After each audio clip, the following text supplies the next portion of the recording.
जिस दिन मुझे घर से निकाला गया, मेरी सीईओ बीवी लेंग रोबिंग ने एक ब्लैक कार्ड मेरे मुंह पर दे मारा। इसमें 5 मिलियन है, अपने बच्चे को लो और दफा हो जाओ।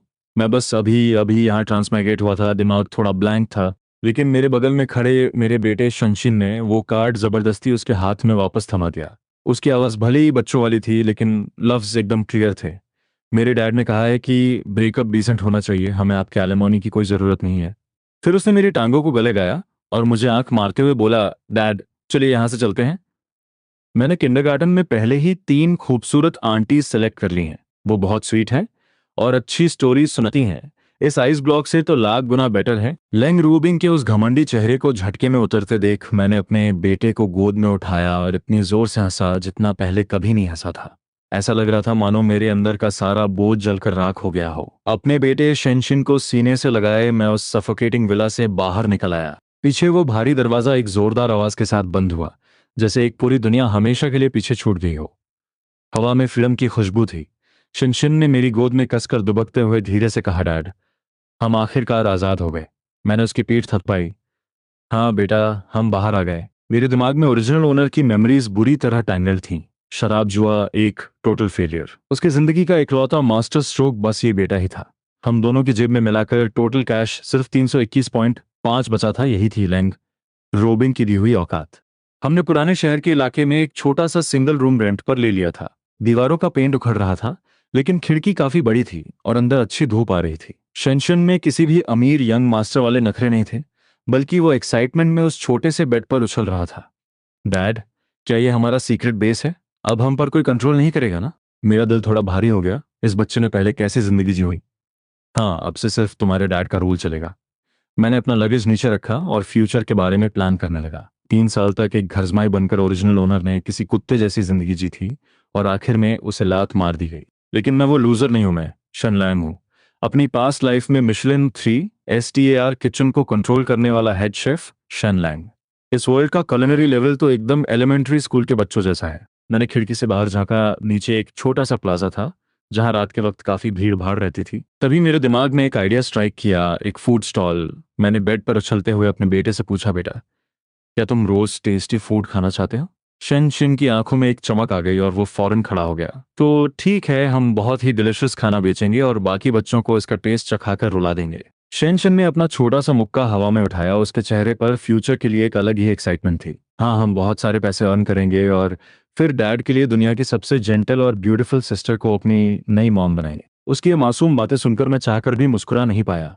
ठीक है, तो यही हमारा प्लान है। मैंने अपना डिसीजन ले लिया था। सबसे पहले हम सबसे सिंपल लेकिन सबसे ज्यादा स्किल टेस्ट करने वाली डिश से स्टार्ट करेंगे, चार शिव चावला। मैंने इसका नाम भी डिसाइड कर लिया था, सौरवफुल चावला। स्टॉल के पहले ही दिन मैंने अपनी सारी सेविंग्स इन्वेस्ट कर दी, एक सेकंड हैंड ट्राइसिकल और कुछ बेसिक कुकिंग टूल्स खरीद दिए। लोकेशन मैंने पास की एक ऑफिस बिल्डिंग के नीचे फिक्स की थी, क्योंकि लेट नाइट शिफ्ट वाले ऑफिस वर्कर्स को एक बोल गर्म खाने से ज्यादा सुकून और किसी चीज में नहीं मिलता। रात होते ही मैंने अपनी ट्राइसिकल को पार्क किया और वो हल्की पीली लाइट ऑन कर दी। आयरन प्लेट पर 4 सीओ के सिजल करते ही मेरी सीक्रेट रेसिपी की मिठास और मीट का अरोमा हवा में चारों तरफ फैलने लगा। और उधर उस ठंडे विला में लेंग रोबिंग एक बड़ी सी कांच की खिड़की के सामने खड़ी थी। वो सिक्योरिटी स्क्रीन पर हमारे वहां से निकलने का फुटेज देख रही थी। तभी उसके असिस्टेंट ने धीरे से रिपोर्ट दी, प्रेसिडेंट लेंग, उन्होंने शहर के एक झुग्गी वाले इलाके में घर रेंट पर लिया है जो बहुत खस्ता हालत में है। लेंग रोबिंग ने अपने हाथ में पकड़े रेड वाइन के ग्लास को घुमाया और उसके होठों पर एक मॉकिंग स्माइल आ गई। उसे पूरा कॉन्फिडेंस था कि 3 दिन के अंदर वो यूजलेस आदमी अपने बच्चे को लेकर घुटनों के बल उसके सामने भीख मांगने वापस आएगा। इधर स्टॉल ओपन हुए आधा घंटा बीत चुका था और एक भी कस्टमर नहीं आया था। ऑफिस वर्कर्स जल्दी में थे, वो बस इस अनजान स्टॉल को एक नजर देखते और आगे बढ़ जाते। लेकिन मुझे कोई पैनिक नहीं हो रहा था। मेरा पूरा फोकस फायर कंट्रोल पर था। शनशन तो मुझसे भी ज्यादा काम था। वो अपने छोटे से स्टूल पर बैठकर अपनी छोटी छोटी टांगें हवा में झूला रहा था। आखिरकार एक थकी हुई सी लड़की जिसके बालों का बन बना हुआ था वहां आकर रुक गई। उस बेहतरीन अरोमा ने उसे अपनी तरफ खींच ही लिया। बॉस, ये क्या डिश है? सोरफुल चावल, एक पोर्शन का प्राइस 30 है। वो लड़की थोड़ी देर के लिए हेजिटेट हुई। 30 का प्राइस एक फ्राइड चावल के लिए थोड़ा एक्सपेंसिव है। मैंने बिना कुछ कहे सीधा एक बोल पैक किया और उसकी तरफ बढ़ा दिया, इसे टेस्ट करके देखिए, अगर पसंद ना आए तो कोई पेमेंट मत कीजिएगा। उस लड़की ने बोल लिया और बहुत ही केयरफुली एक बाइट ली, लेकिन अगले ही सेकंड उसकी आंखें फटी की फटी रह गई। चावल का एक एक दाना एकदम क्लियर था, गोल्डन एग लिक्विड में पूरी तरह से लिपटा हुआ। चारस्यू का फैट और मीट का बैलेंस एकदम परफेक्ट था, जो मुंह में जाते ही मेल्ट हो रहा था। स्वीट और सॉल्टी सॉस का वो फ्लेवर उसकी जीभ पर किसी बम की तरह एक्सप्लोड हुआ। वो चबाना भूल गई। उसके चेहरे पर सिर्फ डिसबिलीफ के एक्सप्रेशंस थे। शनशीन फौरन अपने स्टूल से कूदकर उस लड़की के पास पहुंचा और अपना छोटा सा चेहरा ऊपर उठाकर बोला, सिस्टर, क्या मेरे डैड का बनाया हुआ खाना पूरे यूनिवर्स में सबसे ज्यादा डिलिशियस है ना? वो लड़की जैसे होश में आई। उसने जोर से अपना सिर हिलाया। बहुत टेस्टी है, ये सच में बहुत डिलिशियस है। शेनशिन ने किसी मैच्योर एडल्ट की तरह अपना सीना ठोका। अगर आप यहाँ रोज आएंगी तो मैं आपको रोज एक लविंग हग दूंगा। वो लड़की उस मासूमियत पर पूरी तरह से पिघल गई। उसने फौरन अपना फोन निकाला और पागलों की तरह फोटोज क्लिक करने लगी। नहीं, मुझे इसे अपने सोशल मीडिया पर पोस्ट करना ही होगा। ये कैसा मैजिकल खाना है। उसने उसी वक्त 2 पोर्शंस ऑर्डर कर लिए, एक वहीं खाने के लिए और एक पैक करवाने के लिए। वहां से जाते वक्त शनशिन ने सच में अपनी बाहें फैलाईं और उसे एक बड़ा सा हक दिया। बाइस्टर पहले कस्टमर के बाद दूसरा आया, फिर तीसरा। वो बेहतरीन अरोमा और उस लकी की सोशल मीडिया पोस्ट अब हमारी सबसे तगड़ी एडवर्टाइजमेंट बन चुकी थी। देखते ही देखते मेरे छोटे से स्टॉल के सामने एक लंबी क्यू लगी। शनशिन ने तो जैसे पूरी तरह से चार्ज ले लिया था और वो मेरा पीआर मैनेजर बन गया था। उसने एक बहुत ही वियर्ड रूल सेट कर दिया था। हग्स सिर्फ प्रिटी सिस्टर्स के लिए हैं, अंकल सिर्फ खाना खरीद सकते हैं और मुझे टच नहीं कर सकते। एक रफ एंड टफ दिखने वाले आदमी ने मजे लेने के लिए उसे टीज किया, छोटे अंकल एक एक्स्ट्रा पोर्शन खरीदेंगे क्या? अंकल को भी एक हग मिलेगा? शेनशीन ने अपने हाथ सीने पर बांधे और एकदम डिस्गस्टेड लुक देते हुए बोला, बिल्कुल नहीं, आपका चेहरा बहुत डरावना है, आप मुझे डरा दोगे। ये सुनते ही पूरी भीड़ जोर से हंस पड़ी।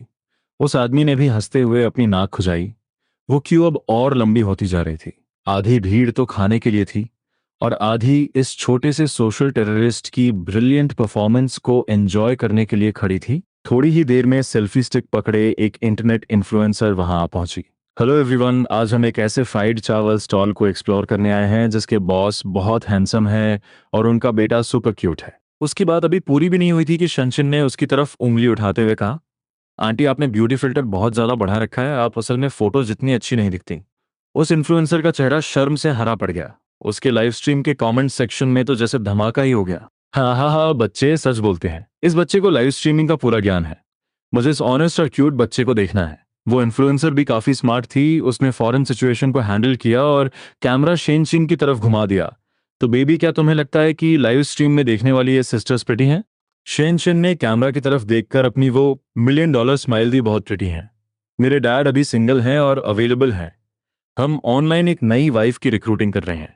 रिक्वायरमेंट्स हैं प्रिटी, जेंटल और जिसे कुकिंग आती हो। मेरी एक्स मॉम जैसी आइस ब्लॉक्स को तो सबसे पहले रिजेक्ट किया जाएगा। उसका ये लाइव स्ट्रीम पूरी तरह से वायरल हो गया। #5YE ARO LDO NLI NEM ATC HMAKIN GFO RDA D वाला हैशटैग एक रॉकेट की स्पीड से शहर के ट्रेंडिंग टॉपिक्स में टॉप पर पहुंच गया। मैं अपने बेटे को उन खूबसूरत लड़कियों के बीच मजे लेते और अपने पंचलाइंस मारते हुए देख रहा था। मुझे गुस्सा भी आ रहा था और हंसी भी। ये लड़का सच में एक टैलेंट है। दिन खत्म होने तक हमारी सेल्स ने 4000 का मार्क क्रॉस कर लिया था। स्टॉल बंद करने के बाद मैं उसे उसके फेवरेट अल्ट्रामैन कार्ड्स दिलाने ले गया। उसने वो कार्ड्स लिए, लेकिन उन्हें ओपन नहीं किया, बल्कि किसी खजाने की तरह अपनी पॉकेट में रख लिया। मुझे लगा कि वो उन्हें अपने लिए सेव कर रहा है। लेकिन अगले दिन जब वो बन बालों वाली लड़की फिर से आई, जो अब हमारी नंबर 1 फैन बन चुकी थी, शनशिन ने बड़ी सीक्रेसी के साथ उसे साइड में खींचा और वो कार्ड्स का पैक उसके हाथों में थमा दिया। वेन, या सिस्टर, ये आपके लिए है। कल आप सबसे पहली कस्टमर थी जिसने मेरे डैड का खाना खरीदा था। उस लड़की का नाम वेन्या था और वो पेशे से एक नर्स थी। वो ये देखकर एकदम शॉक्ड रह गई और फौरन मना करने लगी। लेकिन शनशिन ने एक सीरियस लुक देते हुए कहा, मेरे डैड कहते हैं कि हमें काइंडनेस का बदला काइंडनेस से चुकाना चाहिए। आप इसे रख लीजिए और अब से रोज यहाँ आइएगा। ये सब देखकर मेरा दिल पिघल गया। ये लड़का पब्लिक रिलेशंस में मुझसे कहीं आगे था। सोशल मीडिया ट्रेंड्स की पावर सच में मैसिव होती है। अगले ही दिन मेरे स्टॉल के बाहर इतनी भीड़ थी कि पैर रखने की भी जगह नहीं थी और उधर लेंग रोबिन का पेशेंट सब जवाब दे चुका था। उसकी असिस्टेंट कांपते हुए हाथों में टैबलेट पकड़े उसे रिपोर्ट दे रही थी। प्रेसिडेंट लेंग, मिस्टर शेन और यंग मास्टर ऑनलाइन वायरल हो गए हैं। सुना है कि मिस्टर शेन के स्टॉल का बिजनेस बहुत अच्छा चल रहा है। वो बिल्कुल भी स्ट्रगल नहीं कर रहे हैं। लेंग रोबिन ने स्क्रीन स्वाइप की और उस चुभने वाले हैशटैग को देखा। उसने देखा कैसे शेन लैंग जवान लड़कियों की भीड़ से घिरा हुआ है और शनशिन दूसरों की गोद में बैठकर खुशी से मुस्कुरा रहा है। उसने गुस्से में अपना फोन कसकर पकड़ लिया। क्या इसे बर्बाद होना कहते हैं? इसे बर्बाद होना नहीं, आज़ादी से मज़े लूटना कहते हैं। उसे लगा था कि वो दोनों रोते हुए उसके पास वापस आएंगे और उससे भीख मांगेंगे। उसने सपने में भी नहीं सोचा था कि वो इतनी जल्दी एक नई लाइफ स्टार्ट कर देंगे, और तो और ऑनलाइन खुलेआम उसके लिए नई बीवी ढूंढने की हिम्मत करेंगे। गुस्से का एक भारी तूफान उसके सिर पर सवार हो गया। उसने अपनी कार की चाबियां उठाईं।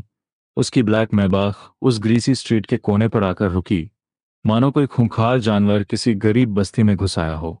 लेंग रोबिंग अपने डिजाइनर सूट और 10 INCH की हाई हील्स पहने बाहर निकली। उसके स्ट्रॉन्ग ऑरा ने वहां मौजूद हर इंसान को खामोश कर दिया।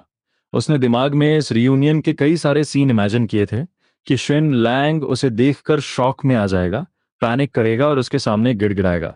लेकिन ऐसा कुछ भी नहीं हुआ। मैंने बस अपना पैन टॉस करते हुए बिना किसी रिएक्शन के उसे एक हल्की सी नज़र से देखा और वापस अपने काम में लग गया, जैसे वो बस कोई मामूली सी राहगीर हो। इस तरह पूरी तरह से इग्नोर किए जाने पर लेंग रोबिंग का चेहरा गुस्से से पीला पड़ गया। वो इस बेइज्जती को एक्सेप्ट नहीं कर पा रही थी। तभी शेनशिन फौरन वेन्या की गोद से उतरा और एक छोटे से चीते की तरह भागकर मेरे सामने खड़ा हो गया। उसने अपने हाथ फैलाए और बोला, डेंजरस पर्सन मेरे डैड के 3 मीटर के रेडियस में आना स्ट्रिक्टली मना है। उसकी आवाज भले ही बच्चों वाली थी, लेकिन उसमें एक खतरनाक हॉस्टिलिटी थी। लेंग रोबिन गुस्से से कांप रही थी। शेनशीन, यहाँ आओ, मैं तुम्हारी माँ हूँ। उसकी आवाज बहुत तेज थी। उसने अपनी वो यूजुअल कामनेस पूरी तरह से खो दी थी। शेनशिन उसके पास जाने के बजाय घूमा और भीड़ की तरफ मुंह करके पूरी ताकत से चिल्लाया, सब लोग ध्यान से देखिए, ये वही बुरी औरत है जिसने अपने पति और बच्चे को घर से निकाल दिया था।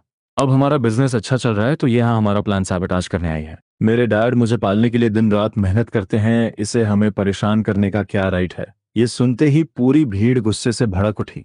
अच्छा, तो ये वही ट्रेंडिंग डैड है? हे भगवान, एक्स वाइफ दिखने में तो बहुत खूबसूरत है, लेकिन इसका दिल कितना पत्थर है। लग्जरी कार चलाती है तो क्या खुद को भगवान समझती है? क्या अमीर लोग किसी को भी ऐसे बुली कर सकते हैं? लोगों की ये बातें, ये इल्जाम किसी नुकीली सुई की तरह लेंग रोबिंग को चुभ रहे थे।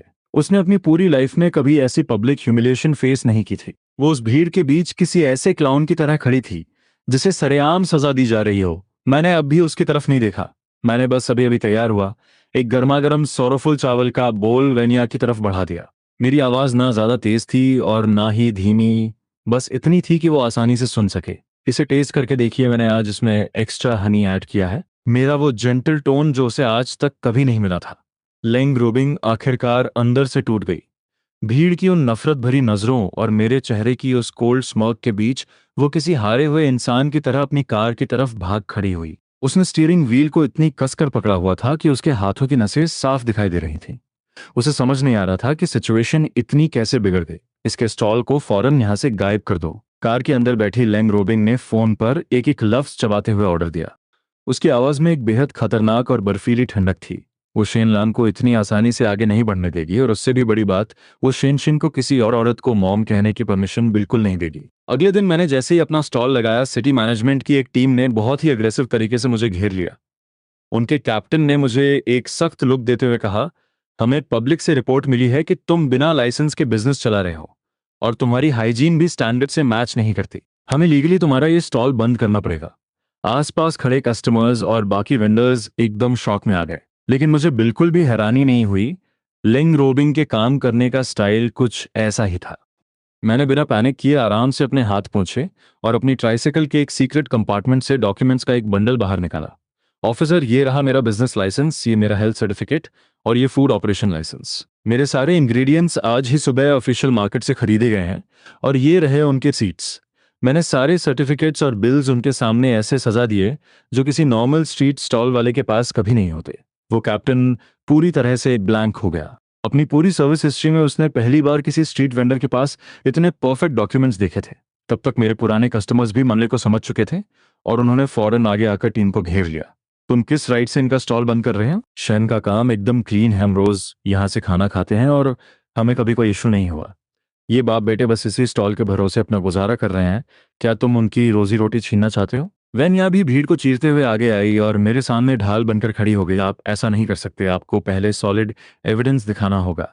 ये सब देखकर शेनशिन ने फौरन अपना ड्रामा मोड ऑन कर लिया। उसने उस कैप्टन के पैरों को कसकर पकड़ लिया और जोर माइनस जोर से रोने लगा। अंकल प्लीज मेरे डैड को मत पकड़े। अगर आपने हमारा काम बंद करवा दिया तो मुझे और मेरे डैड को ब्रिज के नीचे सोना पड़ेगा और भीख मांगनी पड़ेगी। ओ मुझे एक छोटा भिखारी नहीं बनना। वो इतनी बुरी तरह से रो रहा था कि किसी का भी दिल पसीज जाए। उसे देखकर ऐसा लग रहा था मानो सच में कोई भारी आफत आ गई हो। मैंने सही मौके पे गहरी सांस ली और बहुत ही हेल्पलेस लुक के साथ भीड़ की तरफ देखा। क्या कर सकते हैं? मेरी ही किस्मत खराब है कि मैंने अपनी अमीर और पावरफुल एक्स वाइफ से पंगा ले लिया। वो एक बड़े से विला में रहती है, मैं भाग चलाती है, और हम बाप बेटों को एक दिन भी खुशी से जीते हुए नहीं देख सकती। मेरी इस एक लाइन ने पूरी भीड़ में जैसे आग लगा दी। लोगों का सारा गुस्सा फौरन उन ऑफिसर्स पर फूट पड़ा। तो मतलब ये ऑफिसर्स और उन अमीर लोगों की मिली भगत है जो हम जैसे आम लोगों को दबा रहे हैं। तुम लोग उन अमीरों के कुत्ते बन चुके हो। हम तुम्हारी वीडियो रिकॉर्ड करके सोशल मीडिया पर पोस्ट करेंगे ताकि पूरी दुनिया तुम्हारी सच्चाई देख सके। ये सुनकर उस कैप्टन के पसीने छूट गए। उसे तो बस ऊपर से एक फोन कॉल आया था और वो यहाँ सिर्फ दिखावा करने आया था। उसे क्या पता था कि वो मधुमक्खी के छत्ते में हाथ डाल रहा है। अगर ये सब सच में ऑनलाइन वायरल हो गया तो उसकी यूनिफॉर्म उतरना तय था।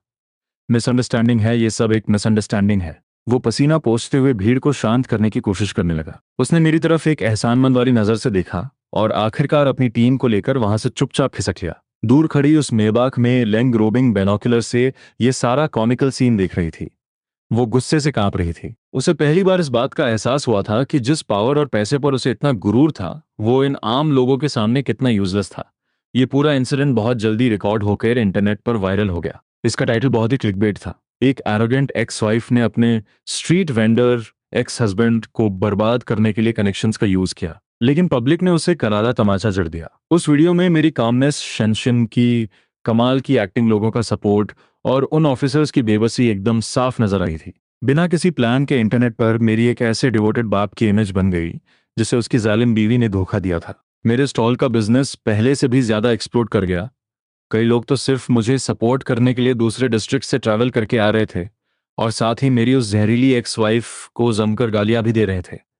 लेंग रूबिंग का ये प्लान उसी पर भारी पड़ गया था। लगातार मिली इन दो हारों ने उसे डीप सेल्फ डाउट में डाल दिया था। वो ये सोचने पर मजबूर हो गई थी कि जो इंसान पहले किसी कचरे की तरह था वो उसे छोड़ने के बाद अचानक से इतना बदल कैसे गया। उसने अपनी असिस्टेंट को ऑर्डर दिया कि घर से निकाले जाने के बाद शेन लैंग ने जो कुछ भी किया है उसकी पूरी रिपोर्ट निकाली जाए। Bank statements, social records, spending habits, सब कुछ। इन्वेस्टिगेशन की रिपोर्ट देखकर वो पूरी तरह से शॉक में थी। पहले वाले शेन लैंग के बैंक का सारा पैसा सिर्फ बार्स और शराब में उड़ता था, लेकिन अब वाले शेन लैंग का एक एक एक्सपेंस एकदम क्लियर और ट्रैक पर था। ग्रोसरीज और कुकिंग टूल्स खरीदने के अलावा उसने अपना सारा पैसा शेन शिन के लिए टॉयज और स्नैक्स लेने में लगाया था। उसने शराब और जुआ सब छोड़ दिया था, मानो वो कोई दूसरा ही इंसान बन गया हो। लेंग रूबिंग को कुछ समझ नहीं आ रहा था। वो अपने दिमाग में चल रहे हजारों सवालों के साथ वापस अपनी फैमिली मैंशन लौट गई। लेंग फैमिली के ओल्ड मास्टर, जो शीन शीन के ग्रेट ग्रैंडफादर भी थे, वो अपने उस परपोते से बहुत प्यार करते थे। डिनर टेबल पर ओल्ड मास्टर ने अपनी टेंशन में बैठी पोती को देखा और एक गहरी सांस ली। रूबिंग, तुम्हारे और शाओ लैंग के बीच जरूर कोई मिसअंडरस्टैंडिंग हुई है। लैंग रूबिंग ने अपनी चॉपस्टिक्स को कसकर पकड़ लिया और कुछ नहीं बोली। तभी ओल्ड मास्टर ने अपने बटलर से एक डॉक्यूमेंट फाइल मंगवाई। इसे एक बार ध्यान से देखो। लैंग रूबिंग ने फाइल ओपन की। उसमें एक डिटेल्ड इन्वेस्टिगेशन रिपोर्ट और कुछ हाई रेजोल्यूशन फोटोज थी। उन फोटोज में शन लैंग एक अजीब सी दिखने वाली औरत के साथ होटल के बाहर खड़ा था। यही वो फोटोज थीं जो उनकी मैरिज को तोड़ने का आखिरी ट्रिगर बनी थी। उस वक्त वो इतनी ज्यादा फ्यूरियस थी कि उसने शन लैंग की एक भी एक्सप्लेनेशन नहीं सुनी और सीधा उसे घर से निकाल दिया था। लेकिन ये इन्वेस्टिगेशन रिपोर्ट साफ बता रही थी कि वो फोटो उसके बिजनेस राइवल जाओ त्यान्यू ने एआई टेक्नोलॉजी का यूज करके बनाई थी। वो औरत जाओ त्यान्यू ने ही भेजी थी। शेन लैंग को स्टार्ट से लेकर एंड तक बस फ्रेम किया गया था। उन फोटोज को पकड़े हुए लेंग रूबिंग के हाथ बुरी तरह कांप रहे थे। आखिरकार गलती उसी की थी। उसने अपने ही हाथों से अपने हस्बैंड की जिंदगी बर्बाद कर दी थी। उसे याद आया कि कैसे पहले उसका बेटा शेन शिन लैंग को देखते ही ऐसे छुप जाता था जैसे बिल्ली को देखकर चूहा छुपता हो, और अब वही लड़का एक छोटे बॉडीगार्ड की तरह उसे प्रोटेक्ट करता है। पहली बार उसके अंदर गिल्ट का एक ऐसा तूफान उठा जिसने उसे पूरी तरह से तोड़ कर रख दिया। वो अपनी गलती सुधारना चाहती थी, लेकिन उसे समझ नहीं आ रहा था कि वो क्या करे। उसे हर प्रॉब्लम को पैसों से सॉल्व करने की आदत थी, इसलिए उसने सीक्रेटली एक 6 फिगर प्राइस वाला top tier food truck order किया और उसे सीधा मेरे स्टॉल वाले स्पॉट पर डिलीवर करवा दिया। वो ट्रक फुली इक्विप्ड और एकदम ब्रांड न्यू था। मेरी उस खटारा ट्राइसाइकिल के सामने वो ट्रक किसी महल जैसा लग रहा था। डिलीवरी वाले ने बताया कि किसी ऐसी लेडी ने भेजा है जो अपनी आइडेंटिटी रिवील नहीं करना चाहती। मैंने उस ट्रक को देखा, मुस्कुराया और पलटकर अपने कस्टमर्स वाले चैट ग्रुप में एक मैसेज ड्रॉप कर दिया। आप सबके लगातार सपोर्ट के लिए थैंक्स। आज हम एक लकी ड्रॉ ऑर्गेनाइज कर रहे हैं। प्राइज है एक brand new luxury food truck. Rule, आज की बिल रसीद से आप इसमें पार्टिसिपेट कर सकते हैं। ग्रुप में जैसे धमाका हो गया। मैंने उस ट्रक को उसी वक्त ट्रांसफर करने का डिसीजन ले लिया था। मैंने उसे एक पब्लिक रिवॉर्ड की तरह दे दिया। साथ ही मैंने एक कमेंट भी पिन कर दिया था, बिना किसी मेहनत के मिला हुआ बड़ा तोहफा हमेशा भारी पड़ता है, खासकर वो चीजें जिनका ओरिजिन अननोन हो। उन्हें इस्तेमाल करने में कोई सुकून नहीं है। दूसरी तरफ लेंग रूबिंग के असिस्टेंट ने ग्रुप मैसेज का स्क्रीनशॉट उसे लाकर दिखाया। मेरी वो अननोन ओरिजिन वाली लाइन पढ़कर उसे ऐसा लगा जैसे किसी ने उसके सीने में खंजर उतार दिया हो। उसे इस बात का बहुत गहरा अफसोस हुआ कि वो शन लैंग के बारे में असल में कुछ नहीं जानती। आखिरकार वो लग्जरी ट्रक वेन्या ने लकी ड्रॉ में जीत लिया। जाहिर सी बात है वो उसे नहीं रख सकती थी, इसलिए हमने डिस्कस करके उस ट्रक को बेच दिया और सारे पैसे एक ऑर्फनेज में डोनेट कर दिए। इस इंसिडेंट के बाद मेरा और वेन्या का बॉन्ड और भी स्ट्रांग हो गया। वो अक्सर काम के बाद मेरे स्टॉल पर मेरी हेल्प करने आती थी। वो लेंग रूबिंग की तरह बिल्कुल नहीं थी। वो ऐसी लड़की थी जिसने कभी कोई भारी काम नहीं किया था, फिर भी वो मेरे लिए सब्जियां धोती, कस्टमर्स को पानी सर्व करती और एकदम रिफ्रेशिंग लेमन टी बनाती। शिनशिन तो पूरी तरह से उसका फैन हो चुका था। उसने उसे वेन्या सिस्टर बुलाना छोड़ दिया था और अब उसे वेन्या मॉम कहने लगा था। एक दिन लेंग रोबिंग फिर से आई। इस बार उसने अपना डिजाइनर सूट उतार दिया था और कैजुअल क्लोथ्स पहने उठी। उसके चेहरे पर कोई मेकअप तक नहीं था। वो लाइन में सबसे पीछे एक नॉर्मल कस्टमर की तरह खड़ी थी। जब उसकी बारी आई तो उसने सिर झुकाए हुए एक अजीब सी आवाज में कहा, एक पोर्शन सोरोफुल चावल। मैं उसे चावल पैक करके देने ही वाला था कि तभी शेनचिन ने वेन्या का हाथ पकड़ा और भागता हुआ मेरे पास आया। अपना सिर उठाते हुए उसने बड़ी ही क्लियर आवाज में कहा, डैड देखिए, वेन्या मॉम आज फिर हमारी हेल्प करने आई हैं। वेन्या मॉम की बनाई हुई लेमन टी पूरी दुनिया में सबसे बेस्ट है। वेन्या मॉम, ये शब्द सुनते ही लेंग रोबिंग की बॉडी एकदम फ्रीज हो गई। वेन्या का चेहरा शर्म से लाल हो गया और उसने फौरन एक्सप्लेन करने की कोशिश की, बेबी ऐसे कुछ भी मत बोलो। लेकिन शेनशिन ने उसकी टांगों को कसकर पकड़ लिया और लेंग रोबिंग को एक चैलेंजिंग लुक देते हुए बोला, मुझे कुछ नहीं पता, आप ही मेरी वेन या मॉम हो। आप उस औरत से लाख गुना बेटर हो जो सिर्फ कोल्ड वाटर पीती है और जिसे ये तक नहीं पता होता कि उसका अपना बेटा बीमार है। बच्चों की बातें मासूम होती हैं, लेकिन ये लफ्ज किसी तीर की तरह दिल के आर पार हो गए। लेंग रोबिंग का चेहरा पल भर में कागज की तरह सफेद पड़ गया। मैंने उनके बीच चल रहे इस इंटेंस टेंशन को पूरी तरह इग्नोर किया। मैंने बस मुस्कुराते हुए शमशिम के सिर को थपथपाया और बहुत ही नेचुरली वेन्या के हाथ से वो लेमन टी का ग्लास ले लिया। Thanks for the hard work. मेरी आंखों में एक जेंटलनेस थी और आवाज में एक सुकून। लेंग रूबिंग ये सब अपनी आंखों से देख रही थी। वो वहीं खड़ी हम तीनों को घूरती रही, मुझे, वेन्या को और अपने खुद के बेटे को। वो नज़ारा इतना परफेक्ट था मानो हम ही एक असली फैमिली हों। और वो किसी आउटसाइडर की तरह लग रही थी जिसकी वहां कोई जगह नहीं थी। एक अजीब सी जलन और गुस्से का तूफान उसके सीने में फटने लगा। ये जेलसी थी। उसने अपने फिस्ट इतने कसकर भींच लिए कि उसके नेल्स उसकी हथेलियों में चुभने लगे। खाना ऑर्डर करने का उसका सारा प्लान धुएं की तरह उड़ चुका था। वो बिना एक भी लफ्ज कहे पलटी और वहां से चली गई। उसकी वो पीछे मुड़ती हुई परछाई खड़ी हुई और अकेली औरत की लग रही थी। उस खाली और सुनसान विला में वापस लौटकर उसने खुद को अपने ऑफिस में लॉक कर लिया। अपनी लाइफ में पहली बार उसने उस रात की सारी मीटिंग्स कैंसिल कर दी।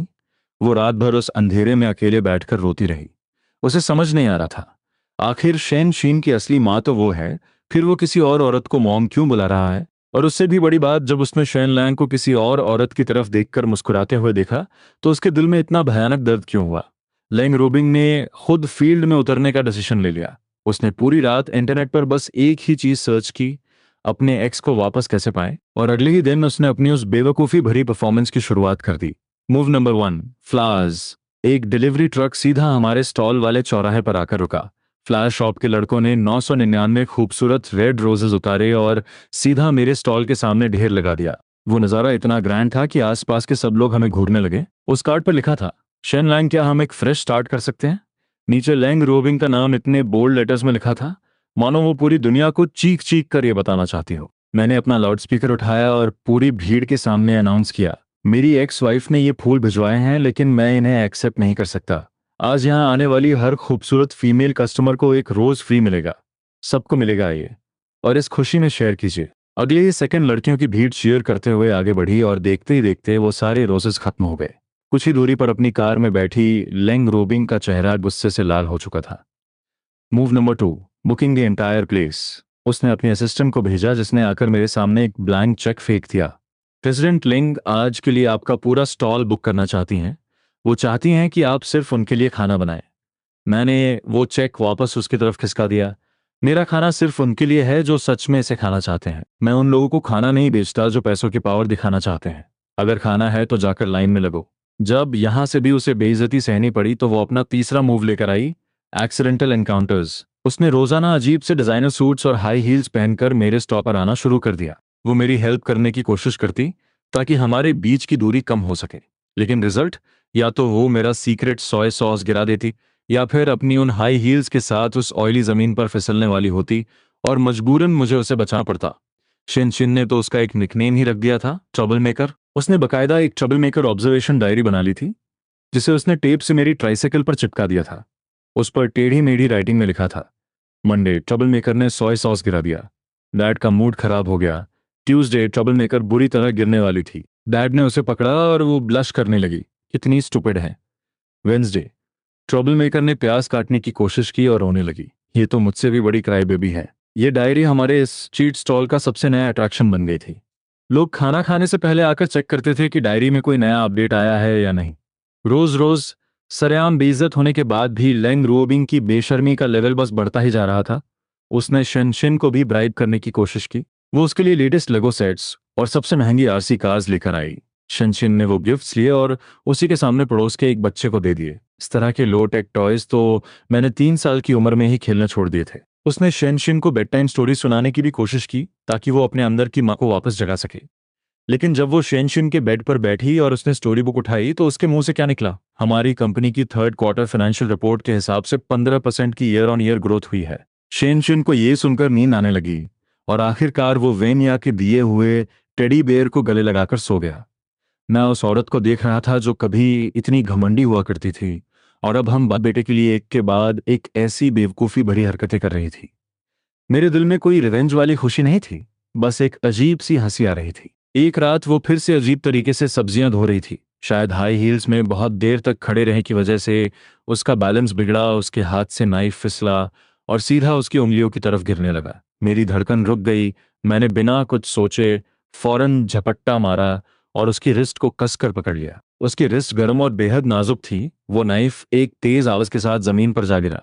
वो एकदम शॉक में थी और मैं भी। हमारे डिवोर्स के बाद ये हमारा पहला इतना क्लोज फिजिकल कांटेक्ट था। मैं उसकी वो प्रीमियम परफ्यूम की खुशबू फील कर सकता था जिसमें अब स्टॉल के तेल मसालों की हल्की सी महक भी मिल गई थी। एक पल के लिए पूरा एटमॉस्फेयर एकदम भारी सा हो गया। उस एक्सीडेंटल टच की वजह से हमारे बीच का टेंशन थोड़ा सा कम हो गया था। लेंग रोबिंग ने अब पागलों की तरह हरकतें करना बंद कर दिया था। वो बस चुपचाप रोज मेरे स्टॉल पर आती और ऐसे छोटे माइनस मोटे काम करती जिनसे मुझे कोई प्रॉब्लम ना हो, जैसे कस्टमर्स के लिए खाना पैक करना या टेबल साफ करना। वो अब भी थोड़ी क्लमजी थी, लेकिन कम से कम अब कोई बड़ा तमाशा नहीं हो रहा था। मुझे लगा कि शायद अब लाइफ ऐसे ही शांति से कट जाएगी, लेकिन तभी जाओ तियानियों की एंट्री हो गई। जाओ तियानो लेंग रोबिन का सबसे बड़ा बिजनेस राइवल और वही इंसान जिसने उन फेक फोटोज से हमें फ्रेम किया था। उसे ना जाने कहां से भनक लग गई कि लेंग रोबिंग एक स्ट्रीट वेंडर के पीछे भाग रही है। उसे लगा जैसे ये उसकी सबसे बड़ी बेइज्जती है। एक ऐसा लूजर जिसे उसने अपनी उंगलियों पर नचाया था, एक ऐसा आदमी जिसे लेंग रोबिंग ने कचरे की तरह बाहर फेंक दिया था, उसे वापस लेंग रोबिंग का अटेंशन कैसे मिल सकता है। वो जेलसी से पागल हो रहा था। उसने मुझे पूरी तरह बर्बाद करने का प्लान बना लिया। एक दिन कैप और मास्क पहना हुआ एक आदमी मेरे स्टॉल पर आया और उसने खाना ऑर्डर किया। उसने मुश्किल से 2 बाइट सिखाई होंगी कि वो अचानक जोर से चिल्लाता हुआ उछला और उसने बोल को जोर से जमीन पर पटक दिया। व्हाट द हेल, तुम्हारे इस खाने में कॉकरोच है। उसने जमीन पर गिरे हुए खाने की तरफ उंगली उठाते हुए चिल्लाकर कहा। उस फैले हुए खाने के बीच सच में एक मरा हुआ काला कॉकरोच पड़ा था। आसपास के सारे कस्टमर्स शॉक में आ गए। वो आदमी वहीं नहीं रुका। उसने फौरन अपना फोन निकाला और मेरे चेहरे पर कैमरा तान दिया। धोखेबाज, मैं तुझे एक्सपोज करूंगा। सब लोग देखो, इस फेमस स्टॉल के खाने में कॉकरोचेस निकल रहे हैं। वो वीडियो आग की तरह इंटरनेट पर वायरल हो गया और पब्लिक ओपिनियन पलक झपकते ही बदल गया। जो आदमी कल तक इंटरनेट पर सबका सिंपैथी ले रहा था, वो रातों रात एक घटिया और गंदा ब्लैक हार्टेड वेंडर बन गया। हेल्थ डिपार्टमेंट के फोन्स लगातार बजने लगे। कुछ ही देर में मेरे स्टॉल पर एक नोटिस चिपका दिया गया, order to suspend business for rectification. ये सब देखकर भी मैं एकदम काम था। मुझे पता था कि ये जाओ टियान्यू का ही अटैक है। उस सफेद सील को देखकर शनशिन पहली बार उपड़ा। वो इसलिए नहीं रो रहा था कि हमारा बिजनेस बंद हो गया है, बल्कि इसलिए रो रहा था क्योंकि उसे लगा कि मेरे साथ बहुत अनफेयर हुआ है। उसने मेरी टांगों को कसकर पकड़ लिया और बुरी तरह सुबकते हुए बोला, डैड, वो लोग बहुत बुरे हैं। आपका बनाया हुआ खाना सबसे क्लीन होता है। डैड, क्या हमें अब फिर से भीख मांगनी पड़ेगी? मैंने उसे गोद में उठाया और उसके आंसू पोंछे मेरी आंखों में एक खतरनाक ठंडक थी। नहीं बेटा, तुम्हारा डैड किसी को भी हमें बुली नहीं करने देगा। वैन यह खबर सुनते ही सबसे पहले वहां पहुंची। उसने मुझसे कोई सवाल नहीं किया, बस पूरे कॉन्फिडेंस के साथ कहा, शन लैंग, मुझे तुम पर पूरा ट्रस्ट है। दूसरी तरफ लैंग रूबिंग ने जैसे ही न्यूज देखी, उसे एक सेकंड में समझ आ गया कि ये ज़्याओ तियान्यू का ही काम है। गुस्से का एक भयानक तूफान उसके सीने में धधकने लगा। कोई उसे बुली करे, वो ये बर्दाश्त कर सकती थी, लेकिन जो इंसान उसके अपनों को बुली करे, उसे वो जिंदा नहीं छोड़ेगी। उसने सीधा ज़्याओ तियान्यू का नंबर डायल किया। ये तुमने किया है। दूसरी तरफ जाओ तियान्यू एक बहुत ही एरोगेंट हंसी हंसा। हाँ प्रेसिडेंट लैंग, सरप्राइज। मैं बस आपको ये दिखाना चाहता था कि आप जिस इंसान के पीछे भाग रही हैं उसकी असली औकात क्या है। वो बस एक कीड़ा है जिसे मैं अपने जूतों के नीचे कभी भी कुचल सकता हूँ। लैंग रूबिंग, मेरी मानो तो उससे दूर रहो, वरना अगली बार कॉकरोच सिर्फ खाने में नहीं मिलेगा। ये एक क्लियर थ्रेट थी। लैंग रूबिंग ने फोन काट दिया। उसका पूरा शरीर गुस्से से कांप रहा था, लेकिन वो मेरे पास कोई एक्सप्लेनेशन देने नहीं आई और ना ही उसने इंटरनेट पर कोई स्टेटमेंट दिया। वो सीधे अपनी कंपनी गई और अपने सारे कोर एग्जीक्यूटिव्स की एक मीटिंग बुलाई और एक सीधा सा ऑर्डर पास किया, सारे बैकअप प्लान्स एक्टिवेट कर दो। मुझे टियान्यू ग्रुप 3 दिन के अंदर इस शहर से पूरी तरह मिटा हुआ चाहिए। जाओ तियान्यू को लगा था कि वो जीत गया। वो मेरे बर्बाद होने का तमाशा देखना चाहता था। वो चाहता था कि लैंग रोबिंग घुटनों के बल उसके सामने आए, लेकिन उसने दो बहुत बड़ी गलतियां की थी। फर्स्ट, मैं 3 साल पहले वाला वो लूजर नहीं था जिसे कोई भी कुचल दे। सेकंड, उसने एक सच में पागल औरत से पंगा ले लिया था। मेरी ट्राईसाइकिल पर मैंने पहले ही एक 360 DEGREE हिडन कैमरा इंस्टॉल कर रखा था। ये मैंने स्टॉल लगाने के पहले ही दिन से प्लान किया हुआ था, सिर्फ ऐसे ही किसी ट्रैप से बचने के लिए। उस आदमी के लाइन में लगने से लेकर चुपके से अपने बोल में कॉकरोच डालने और फिर वो सारा ड्रामा क्रिएट करने तक का एक एक एक्शन कैमरा में क्रिस्टल क्लियर रिकॉर्ड हो चुका था। मैंने पुलिस को कॉल नहीं किया। पुलिस का प्रोसेस बहुत स्लो होता है। मुझे सबसे फास्टेस्ट तरीके से इंटरनेट पर इस नैरेटिव को पलटना था। मैंने उस इन्फ्लुएंसर से कांटेक्ट किया जो पिछली बार आई थी। उसी रात मैंने ट्रूथ रिवील करने के लिए एक लाइव स्ट्रीम स्टार्ट किया। उस स्ट्रीम में मैंने ना तो कोई सिंपैथी गेन करने की कोशिश की और ना ही किसी पर चलाया। मैंने सबसे पहले उन्हें अपनी इंग्रेडिएंट्स प्रेप करने की जगह दिखाई, जो किसी 5 STAR होटल किचन के स्टैंडर्ड की थी। सारा सामान क्लिंग फिल्म में नाइसली पैक्ड था, अलग अलग कंटेनर्स में स्टोर्ड था। रॉ और कुक्ड आइटम्स पूरी तरह सेपरेट थे। और फिर मैंने वो पूरी अनकट CCTV फुटेज प्ले कर दी। Solid evidence. किसी को फेम करने का वो पूरा घिनौना खेल लाखों व्यूअर्स के सामने पूरी तरह एक्सपोज हो गया था। लाइव चैट के कमेंट्स शक से होते हुए शॉक और फिर भयंकर गुस्से में बदल गए। डैम, ये तो सीधा सीधा ट्रैप है। कितना डिस्गस्टिंग है। इस आदमी को ढूंढ कर निकालो। बॉस के साथ बहुत गलत हुआ है। बॉस को जस्टिस मिलना चाहिए। #जस्टिस फॉर सॉरोफुल चावल वाला हैशटैग पिछली बार से भी कहीं ज्यादा स्पीड से ट्रेंडिंग टॉपिक्स में नंबर 1 पर पहुंच गया। और जिस वक्त मैं अपना लाइव स्ट्रीम कर रहा था, ठीक उसी वक्त टियान्यू ग्रुप के खिलाफ एक फाइनेंशियल स्टॉर्म भी शुरू हो चुका था। लैंग रूबिंग ने लैंग ग्रुप के सारे रिसोर्सेज और कनेक्शंस लगा दिए थे।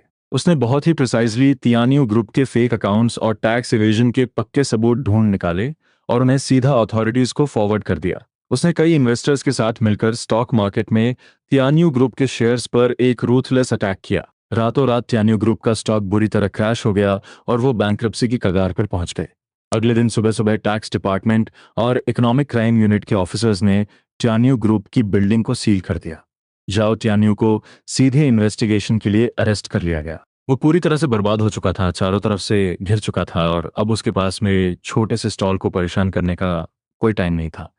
मेरे स्टॉल से वो बैन हटा लिया गया। जिस दिन मैंने स्टॉल वापस ओपन किया, उस दिन पहले से डबल कस्टमर्स आए।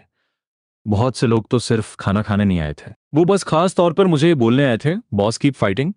मैं अपने स्टॉल पर वापस लौटी उस रौनक को देख रहा था और मुझे अच्छे से पता था कि इसके पीछे लैंग रूबिन का हाथ है।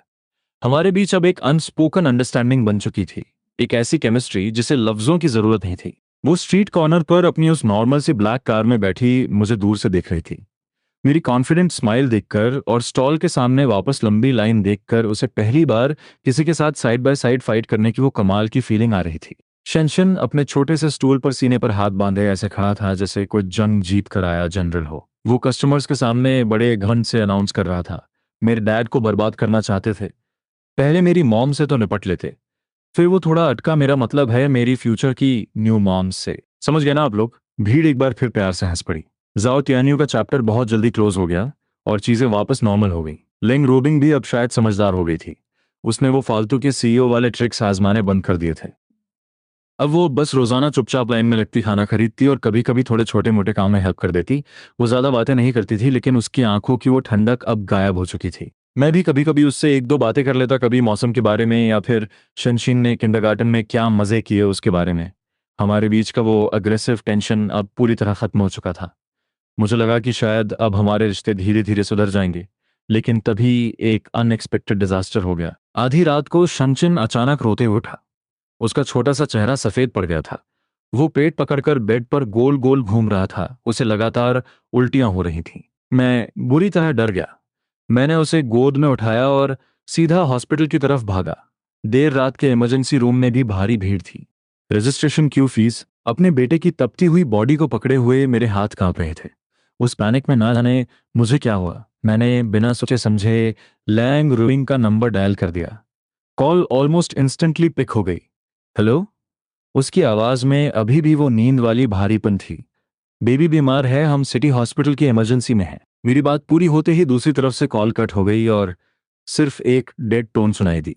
20 मिनट से भी कम टाइम में हाई हील्स की तेज आवाज गूंजने लगी जो धीरे धीरे पास आ रही थी। लेंग रूबिंग अभी भी अपने सिल्क नाइट गाउन में थी, जिसके ऊपर उसने हड़बड़ी में एक ट्रेंच कोट पहना हुआ था। उसके बाल बिखरे हुए थे और चेहरे पर जरा भी रंग नहीं था। वो भागती हुई मेरे पास आई। हॉस्पिटल के बेड पर ड्रिप लगे हुए अपने बेटे को बेहोशी की हालत में देखकर उसकी आंखें उसी वक्त लाल हो गईं। उसने अपना हाथ आगे बढ़ाया। वो अपने बेटे को छूना चाहती थी, लेकिन आधा हाथ बढ़ाकर ही वो रुक गई। वो पूरी तरह से हेल्पलेस लग रही थी। ये कैसे हो गया? क्या हमें इसे सबसे बेस्ट प्राइवेट हॉस्पिटल में शिफ्ट करना चाहिए? मैं अभी पूरे शहर के टॉप पीडियाट्रिक स्पेशलिस्ट को कंसल्ट करने के लिए बुलाती हूँ। उसे अपनी फिक्र दिखाने का बस यही एक तरीका आता था। शेनशिन ने नींद में ही बड़बड़ाते हुए धीरे से कहा, वेन्या सिस्टर, मेरा दिल भारी हो गया और मुझे मजबूरन वेन्या को भी कॉल करना पड़ा। कॉल रिसीव करते ही वेन्या भी फौरन हॉस्पिटल पहुंच गई। आते ही उसने बहुत परफेक्टली एक टॉवल को गुनगुने पानी में भिगोया और हल्के हाथों से शेनशिन के माथे और हथेलियों को पोंछने लगी। उसने शेनशिन का छोटा सा हाथ अपने हाथ में लिया और बहुत ही जेंटल आवाज में उसे स्टोरी सुनाने लगी। उसकी इस सूदिंग प्रेजेंस से शेनशिन के माथे की सिकुड़न धीरे धीरे गायब हो गई और वो गहरी नींद में सो गया। ये सब होते हुए लेंग रुओबिंग बस एक साइड में खड़ी रही, मानो वो कोई एक्स्ट्रा आउटसाइडर हो। वो वेन्या के उस केयर और एक्सपीरियंस को देख रही थी और फिर अपने खुद के पैनिक और यूजलेसनेस को महसूस कर रही थी। एक बहुत ही भारी हेल्पलेसनेस की फीलिंग ने उसे पूरी तरह घेर लिया था। वो हजारों लोगों की एक पूरी बिजनेस एम्पायर चला सकती थी, लेकिन जब उसका अपना बेटा बीमार पड़ा तो उसे ये तक नहीं पता था कि उसे क्या करना है। ये सब देखकर मेरे मन में अजीब से इमोशंस उठ रहे थे। मैं लेंग रूबिन की आंखों में वो जेन्युइन फिक्र और दर्द देख पा रहा था, लेकिन साथ ही मैंने ये भी देखा कि वो एक माँ के तौर पर कितनी बड़ी फेलियर थी। उसने हमारे लिए जो कुछ भी किया था वो सब मेरी नज़रों के सामने था, लेकिन उसने जो घाव दिए थे वो भी उतने ही असली थे। मेरा दिमाग पूरी तरह उलझ चुका था। मैंने कि अगले दिन मॉर्निंग शिफ्ट थी, इसलिए बेबी की कंडीशन स्टेबल होने के बाद वो वहां से चली गई।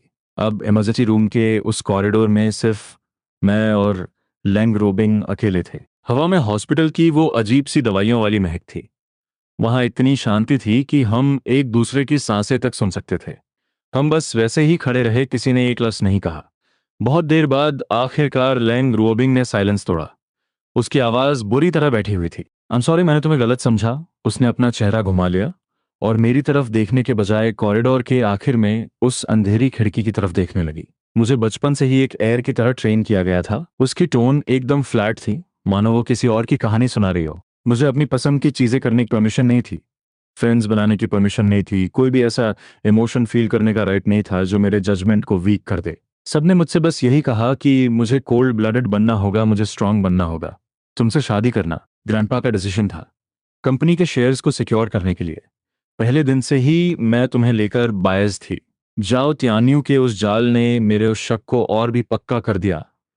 उसने एक गहरी सांस ली। मुझे नहीं पता कि किसी से प्यार कैसे करते हैं और एक माँ कैसे बनते हैं, ये तो मुझे बिल्कुल नहीं पता। मैंने तुम्हें घर से बाहर निकाल दिया, मुझे लगा था कि मैं बस अपनी लाइफ से ट्रबल को दूर कर रही हूँ। लेकिन रोज उस खाली पड़े घर में वापस लौटने पर जब मुझे मेरे बेबी की वो टूटी फूटी आवाज़ में मॉम सुनाई नहीं दी, तब मुझे एहसास हुआ कि मैंने अपने हाथों से अपनी इकलौती फैमिली को घर से निकाल दिया है। उसके कंधे हल्के हल्के कांप रहे थे। जब मैंने तुम्हें और उसे उस स्ट्रीट स्टॉल पर इतनी खुशी से हंसते हुए देखा, जब मैंने देखा कि वो कितनी आसानी से किसी और को मॉम बुला रहा है, तो जेलसी ने मुझे पागल कर दिया।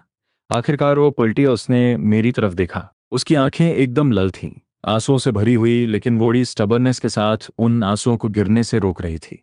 मैंने उसे पहले कभी ऐसे नहीं देखा था। वो लेंग रोबिंग की एक ऐसी वल्नरेबिलिटी थी जो पूरी तरह से नहीं थी। शिनलांग, मैं आज यहाँ तुमसे माफी मांगने नहीं आई हूँ।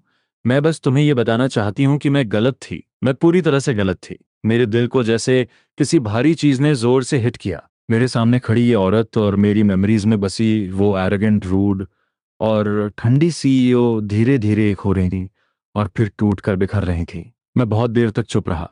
फिर मैंने अपनी पॉकेट से एक टिश्यू पेपर का पैकेट निकाला, उसमें से एक टिश्यू खींचा और उसकी तरफ बढ़ा दिया। इसे पोंछ लो। कल सुबह बेटे को अपनी यह हालत मत देखने देना, वरना वो सोचेगा कि तुम फिर से प्यास काटते हुए रोने लगी। वो एकदम सुन्न रह गई। उसने वो टिश्यू लिया और अपना सिर झुका लिया। उसका एक गर्म आंसू सीधा मेरी हथेली पर आ गिरा। अगले दिन जब शेनशीन की आंख खुली तो उसने बेड के पास बैठे मुझे और लेंग रोबिंग को देखा। हम दोनों की आंखों के नीचे एग्जैक्ट सेम डार्क सर्कल्स थे। उसने अपनी बड़ी बड़ी आंखें झपकाई। डैड ट्रबल मेकर, आप दोनों यहाँ क्या कर रहे हैं? लैंग रूबिंग का चेहरा अचानक से शर्म से लाल हो गया, जो कि बहुत रेयर था। हॉस्पिटल से डिस्चार्ज होते वक्त उसने बहुत नेचुरली शेनशन का हाथ पकड़ने की कोशिश की, लेकिन शेन शिन ने तुरंत अपना हाथ पीछे खींच लिया और डर कर मेरे पीछे छुप गया। वो बस अपनी आंखों से उसे घूर रहा था, मानो वो कोई खतरा हो। लेंग रूबिंग का हाथ हवा में ही अजीब तरह से रुक गया। मैं नीचे झुका और अपने बेटे की आंखों में देखते हुए बहुत सीरियसली बोला, बेटा, डैड ने इस प्रेसिडेंट लेंग को एक और चांस देने का डिसीजन लिया है। शनशिन ने अपना सिर टेढ़ा किया, उसके चेहरे पर कंफ्यूजन था। मैंने अपनी बात कंटिन्यू की, आज से ये हमारी ट्रेनी मॉम है। जब ये अपना प्रोबेशन पीरियड पास कर लेंगी तभी इन्हें ऑफिशियल मॉम की पोजीशन मिलेगी।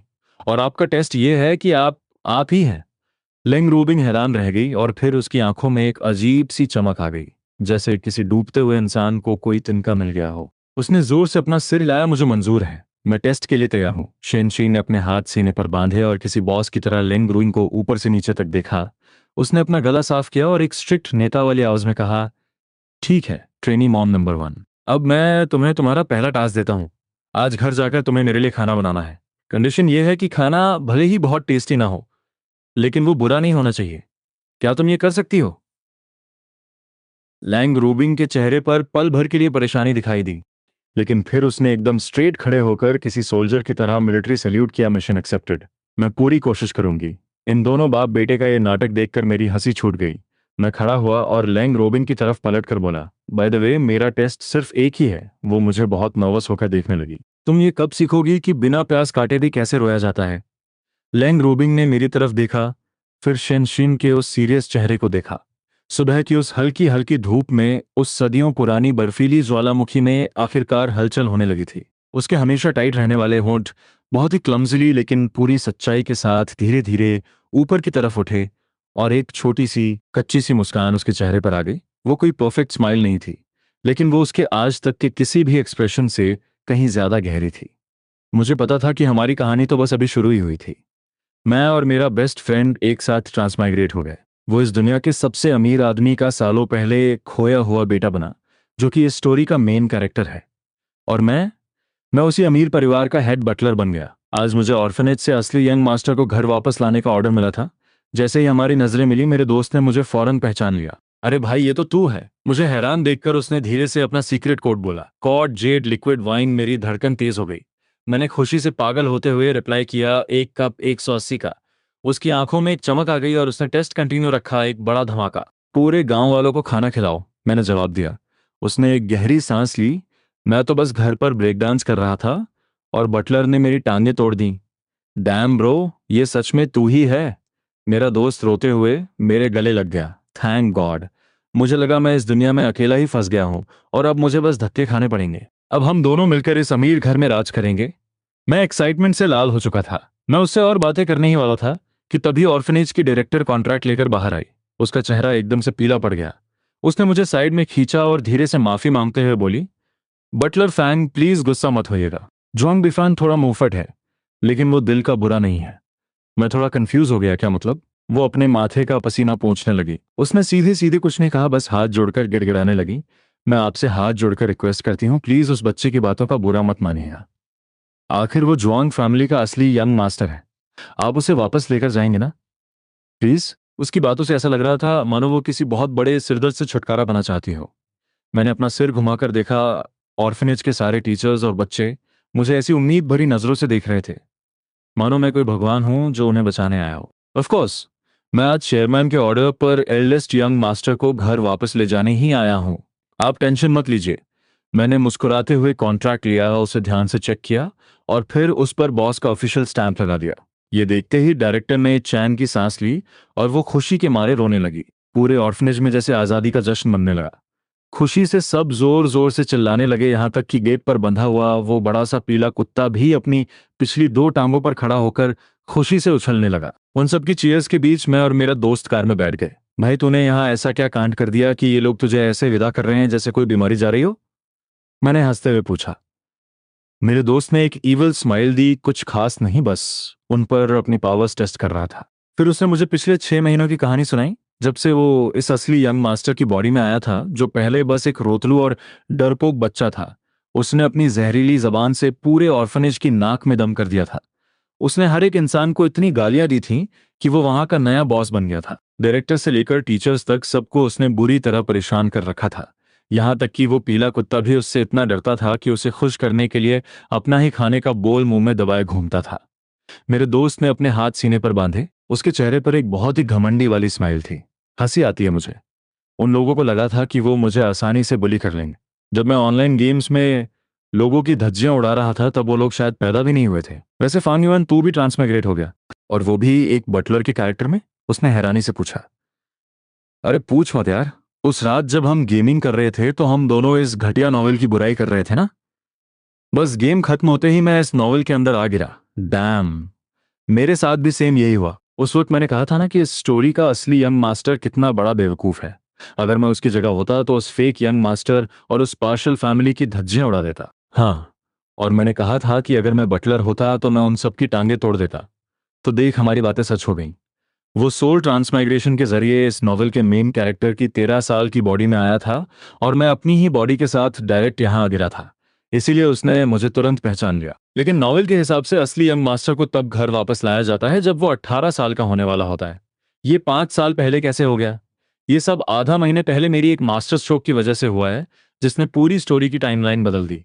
वो मैं तुझे बाद में बताऊंगा, अभी तू अपने चेयरमैन को कॉल कर और जैसा मैं कहूँ वैसा ही करना। कॉल कनेक्ट होते ही मेरा दोस्त रोने की एक्टिंग करने लगा। मॉम डैड, मुझे आपकी बहुत याद रही है। आप मुझे लेने क्यों नहीं आए? क्या मैं अच्छा बच्चा नहीं हूँ? क्या आप मुझसे नफरत करते हैं? उसकी ये बेचारी सी रोती हुई आवाज सुनकर चेयरमैन और उनकी वाइफ का दिल पिघल गया। मेरा प्यारा बच्चा, मॉम और डैड अभी कंपनी के काम से विदेश में है। हमने न्यूज़ देखी थी और हमने तुम्हारी बहन और बटलर को तुम्हें घर लाने के लिए भेज दिया है। तुम हमारे वो खजाने हो जिसे हमने सालों तक तलाशा है। हमसे नफरत कैसे कर सकते हैं? चेयरमैन की वाइफ रोते हुए उसे चुप कराने लगी। मैंने सही मौका देखकर बात काटी। सर, मैडम एल्डेस्ट मिस आज मेरे साथ ऑर्फनेज में आई। उन्होंने कहा कि उनका सिर्फ एक ही भाई है, यंग मास्टर शाओ यू। उन्होंने मुझे एल्डेस्ट यंग मास्टर को घर लाने से भी मना किया था और कहा था कि अगर मैं उन्हें लेकर आया तो वो मुझे छोड़ेंगे नहीं। क्या बकवास है। तभी वो मेरा फोन नहीं उठा रही थी। उसे घर आने दो, मैं उसे सीधा करूंगा। चेयरमैन गुस्से से चिल्लाए। मेरे दोस्त ने मौका देखकर और जोर से रोना शुरू कर दिया। लगता है सिस्टर मुझे पसंद नहीं करती। मैं वापस ऑर्फनेज चला जाता हूँ। मेरा प्यारा बच्चा, तुम बिना किसी डर के घर जाओ। मैं भी देखती हूँ कि वो नालायक लड़की तुम्हारा क्या बिगाड़ती है। चेयरमैन की वाइफ गुस्से से बोली। बटलर फांग, आज से मेरी बात ध्यान से सुन लो। फैन फैन की प्रोटेक्शन तुम्हारी जिम्मेदारी है। जो भी उसे परेशान करे उसे सीधा कर देना। यही तो मुझे सुनना था। मैंने फौरन हाँ कर दी। उन दोनों ने मेरे दोस्त को थोड़ा और चुप कराया और फोन काट दिया। जुआंग फैमिली के मैंशन में पहुंचते ही हमने देखा कि वो फेक यंग मास्टर तौलिया लपेटे हुए रोता रोता स्विमिंग पूल में कूद रहा है। डैम, ये साला सिंपैथी गेन करने के लिए सुसाइड का नाटक कर रहा है। मेरे दोस्त ने चिल्लाकर कहा, तुम्हारी हिम्मत कैसे हुई पूल में नहाने की? मैं फौरन भागा और मैंने पूल का क्विक ड्रेन वाल्व पूरी ताकत से खींच लिया। पलक झपकते ही वो फेक यंग मास्टर पानी के एक भयानक भंवर में फंस गया और पागलों की तरह गोल गोल घूमने लगा। तौलिया तो पता नहीं कहाँ उड़ गया। बचाओ ब्लब ब्लब, बचाओ मुझे, वो दहशत में हाथ पैर मारते हुए चिल्लाने लगा। शाओयू। तभी मेरे दोस्त की सो कॉल्ड बहन जुआंग रुयान विला से बाहर भागती हुई आई।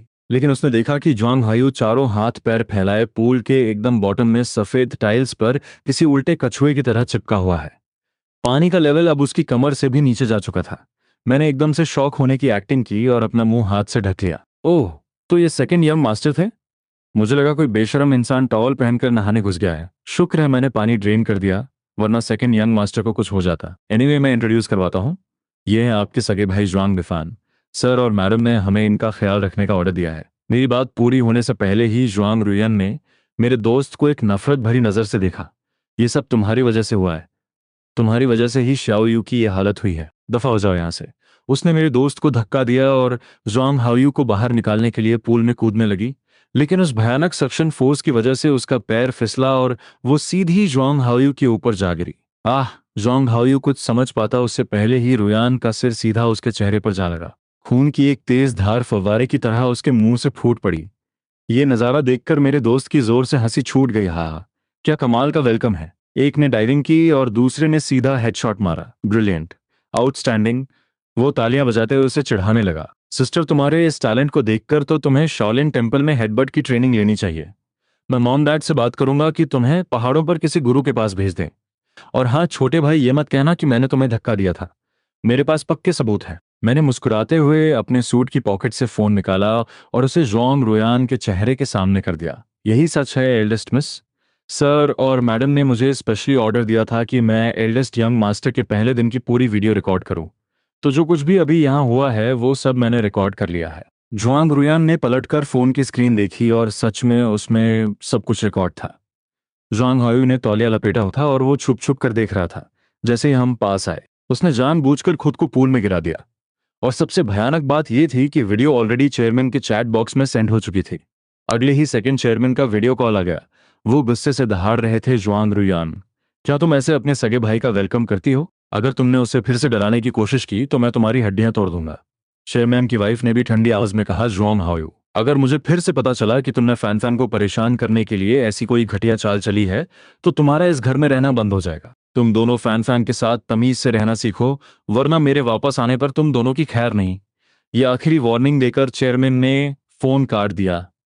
जुआंग हायू की आंखों में अब एक असली डर था। वो फड़फड़ाते हुए खड़ा हुआ और अपना बहता हुआ खून पोंछते हुए बोला, आई एम सॉरी ब्रदर। मैं तो बस अपनी जान देकर अपनी गलती की माफी मांगना चाहता था।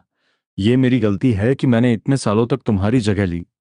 मरने के अलावा मुझे और कोई रास्ता समझ नहीं आ रहा था जिससे तुम्हें सुकून मिल सके। मेरे दोस्त ने अपनी आंखें घुमाई और अपनी जहरीली जबान से फायर करना शुरू कर दिया। नाटक बंद कर। तेरा खून किसी सड़े हुए टमाटर की तरह बह रहा है और तू यहाँ बैठकर ग्रीन टी बिच वाली एक्टिंग कर रहा है। कितना डिस्गस्टिंग है। क्या मैंने तुझे ब्लेम किया? तू खुद ही ओवर एक्टिंग कर रहा है। तू क्या खुद को बैटमैन समझता है जो ऐसे सुसाइड का नाटक कर रहा है? तेरी शक्ल देखकर ही लगता है कि तू हमेशा ऐसे ही घटिया ट्रिक्स प्ले करता है। तेरे असली माँ बाप सच में बहुत बड़े जोकर होंगे जिन्होंने तेरे जैसे मजाक को पैदा किया। अगर तूने एक और फालतू बात की ना तो मैं तेरा वो हाल करूंगा कि तेरी माँ भी तुझे पहचान नहीं पाएगी। ओ, मैं तो भूल ही गया था, तेरी तो कोई माँ है ही नहीं। मैं तो कहूंगा कि जा और जाकर ऑनलाइन गेम्स खेल, शायद वहां तुझे कोई ऑनलाइन माँ मिल जाए जो तुझे तमीज सिखा सके। ये सब सुनकर जुआंग हायू का चेहरा एकदम सफेद पड़ गया। वो अपना सीना कर फिर से बेचारगी का नाटक करने लगा। दादा, तुम मुझे जो चाहे बोल सकते हो। अगर मेरी बेइज्जती करने से तुम्हारा गुस्सा शांत होता है तो मुझे कोई प्रॉब्लम नहीं है। वो बुरी तरह कांपने लगा और खांसते हुए खुद को कसकर पकड़ लिया। जुआंग रुयान फौरन पूल के किनारे पर चढ़ी एक तौलिया उठाया और उसे जुआंग हायू के ऊपर लपेट दिया। फिर वो मेरे दोस्त की तरफ गुस्से से देखते हुए चिल्लाए, जुआंग बिफान, शाओयू की यह हालत सिर्फ तुम्हारे सामने अपनी गलती सुधारने के लिए हुई है और तुम उसे माफ करने के बजाय इतनी गंदी गालियां दे रहे हो। सच कहते हैं, ऑर्फनेज में पले बढ़े लोग हमेशा गंवार ही रहते हैं। तुम्हें घर आए अभी आधा दिन भी नहीं हुआ है और तुमने पूरे परिवार में झगड़ा करवा दिया। मेरे दोस्त को अब सच में गुस्सा आ गया था। सिर्फ गालियां ही नहीं, मैं तुझे पीट भी सकता हूँ। क्या तूने सुबह लैक्सेटिव्स पी लिए थे जो तेरा मुंह वेटर की तरह बह रहा है? मैं सबूत के साथ बात कर रहा हूँ और तू इसे झगड़ा करवाना कहती है। तेरा दिमाग तेरे घुटनों में है क्या? वैसे तेरा दिमाग देखने में तो किसी गटर जैसा ही लगता है, लेकिन इसका मतलब ये तो नहीं कि तू उसमें कुछ भी कचरा भर लेगी। उसने बहुत ही गंदे एक्सप्रेशंस के साथ अपनी नाक बंद कर ली। जाकर पहले टॉयलेट क्लीनर से अपना मुंह धोकर आ। तेरी बदबू से ऐसा लग रहा है जैसे कोई गटर फट गया हो। जुआंग रुयान का चेहरा गुस्से से नीला पड़ गया। उसने अपना हाथ उठाया और मेरे दोस्त को थप्पड़ मारने के लिए आगे बढ़ी।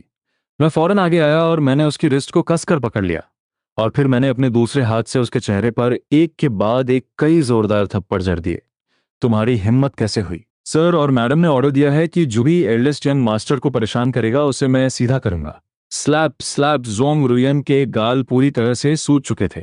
वो एकदम शॉक में आ गई थी। फांग फांग बटलर, तुम्हारी इतनी हिम्मत कि तुम मुझे मारो? गार्ड्स, कोई है?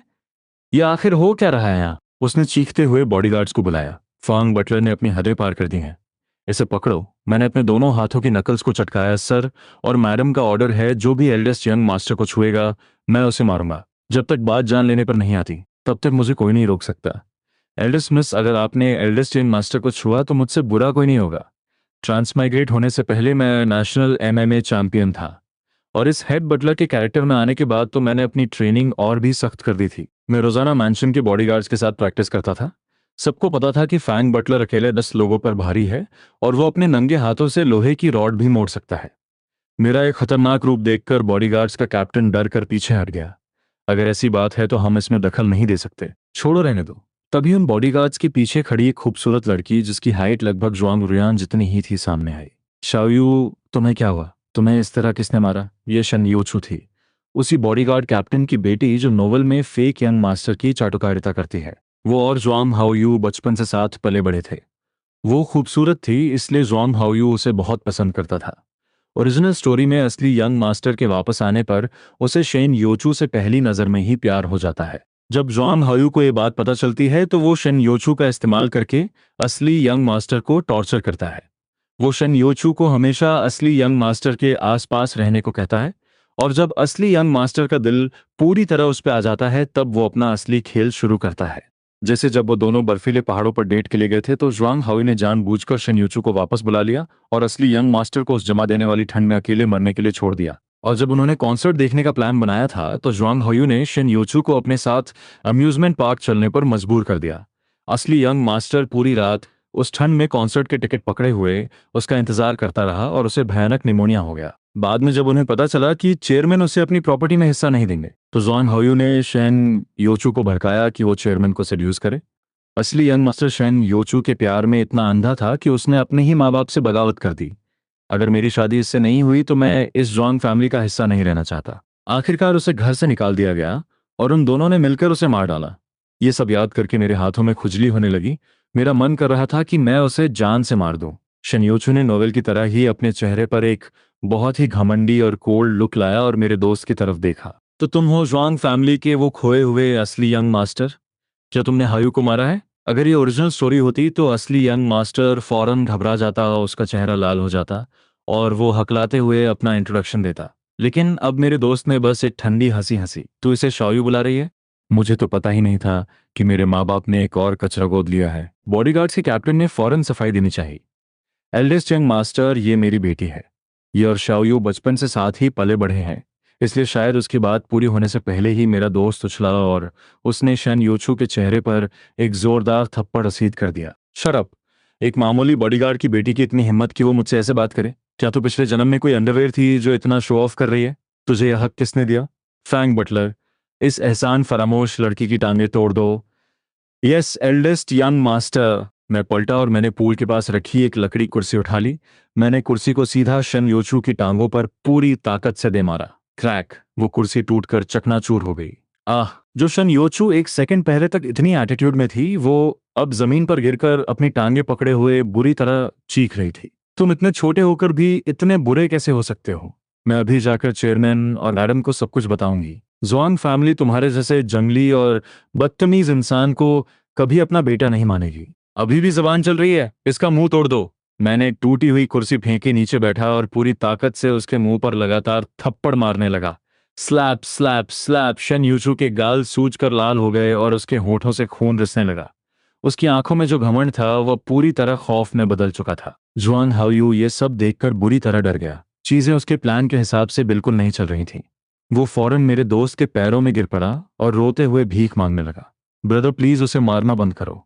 ये सब मेरी गलती है। यूचू सिस्टर ने जो भी कहा वो सिर्फ गुस्से में कहा था, वो आपका अपमान नहीं करना चाहती थी। बॉडीगार्ड्स का कैप्टन भी फौरन झुककर माफी मांगने लगा। तब जाकर मेरे दोस्त ने अपना हाथ हिलाया। ठीक है, अब आगे से याद रखना, मुझसे पंगा मत लेना। मुझे नींद आ रही है। फांग बटलर, मुझे मेरे रूम में ले चलो। Yes sir. मैंने अपनी हंसी रोकी और उसे उसके रूम में ले गया।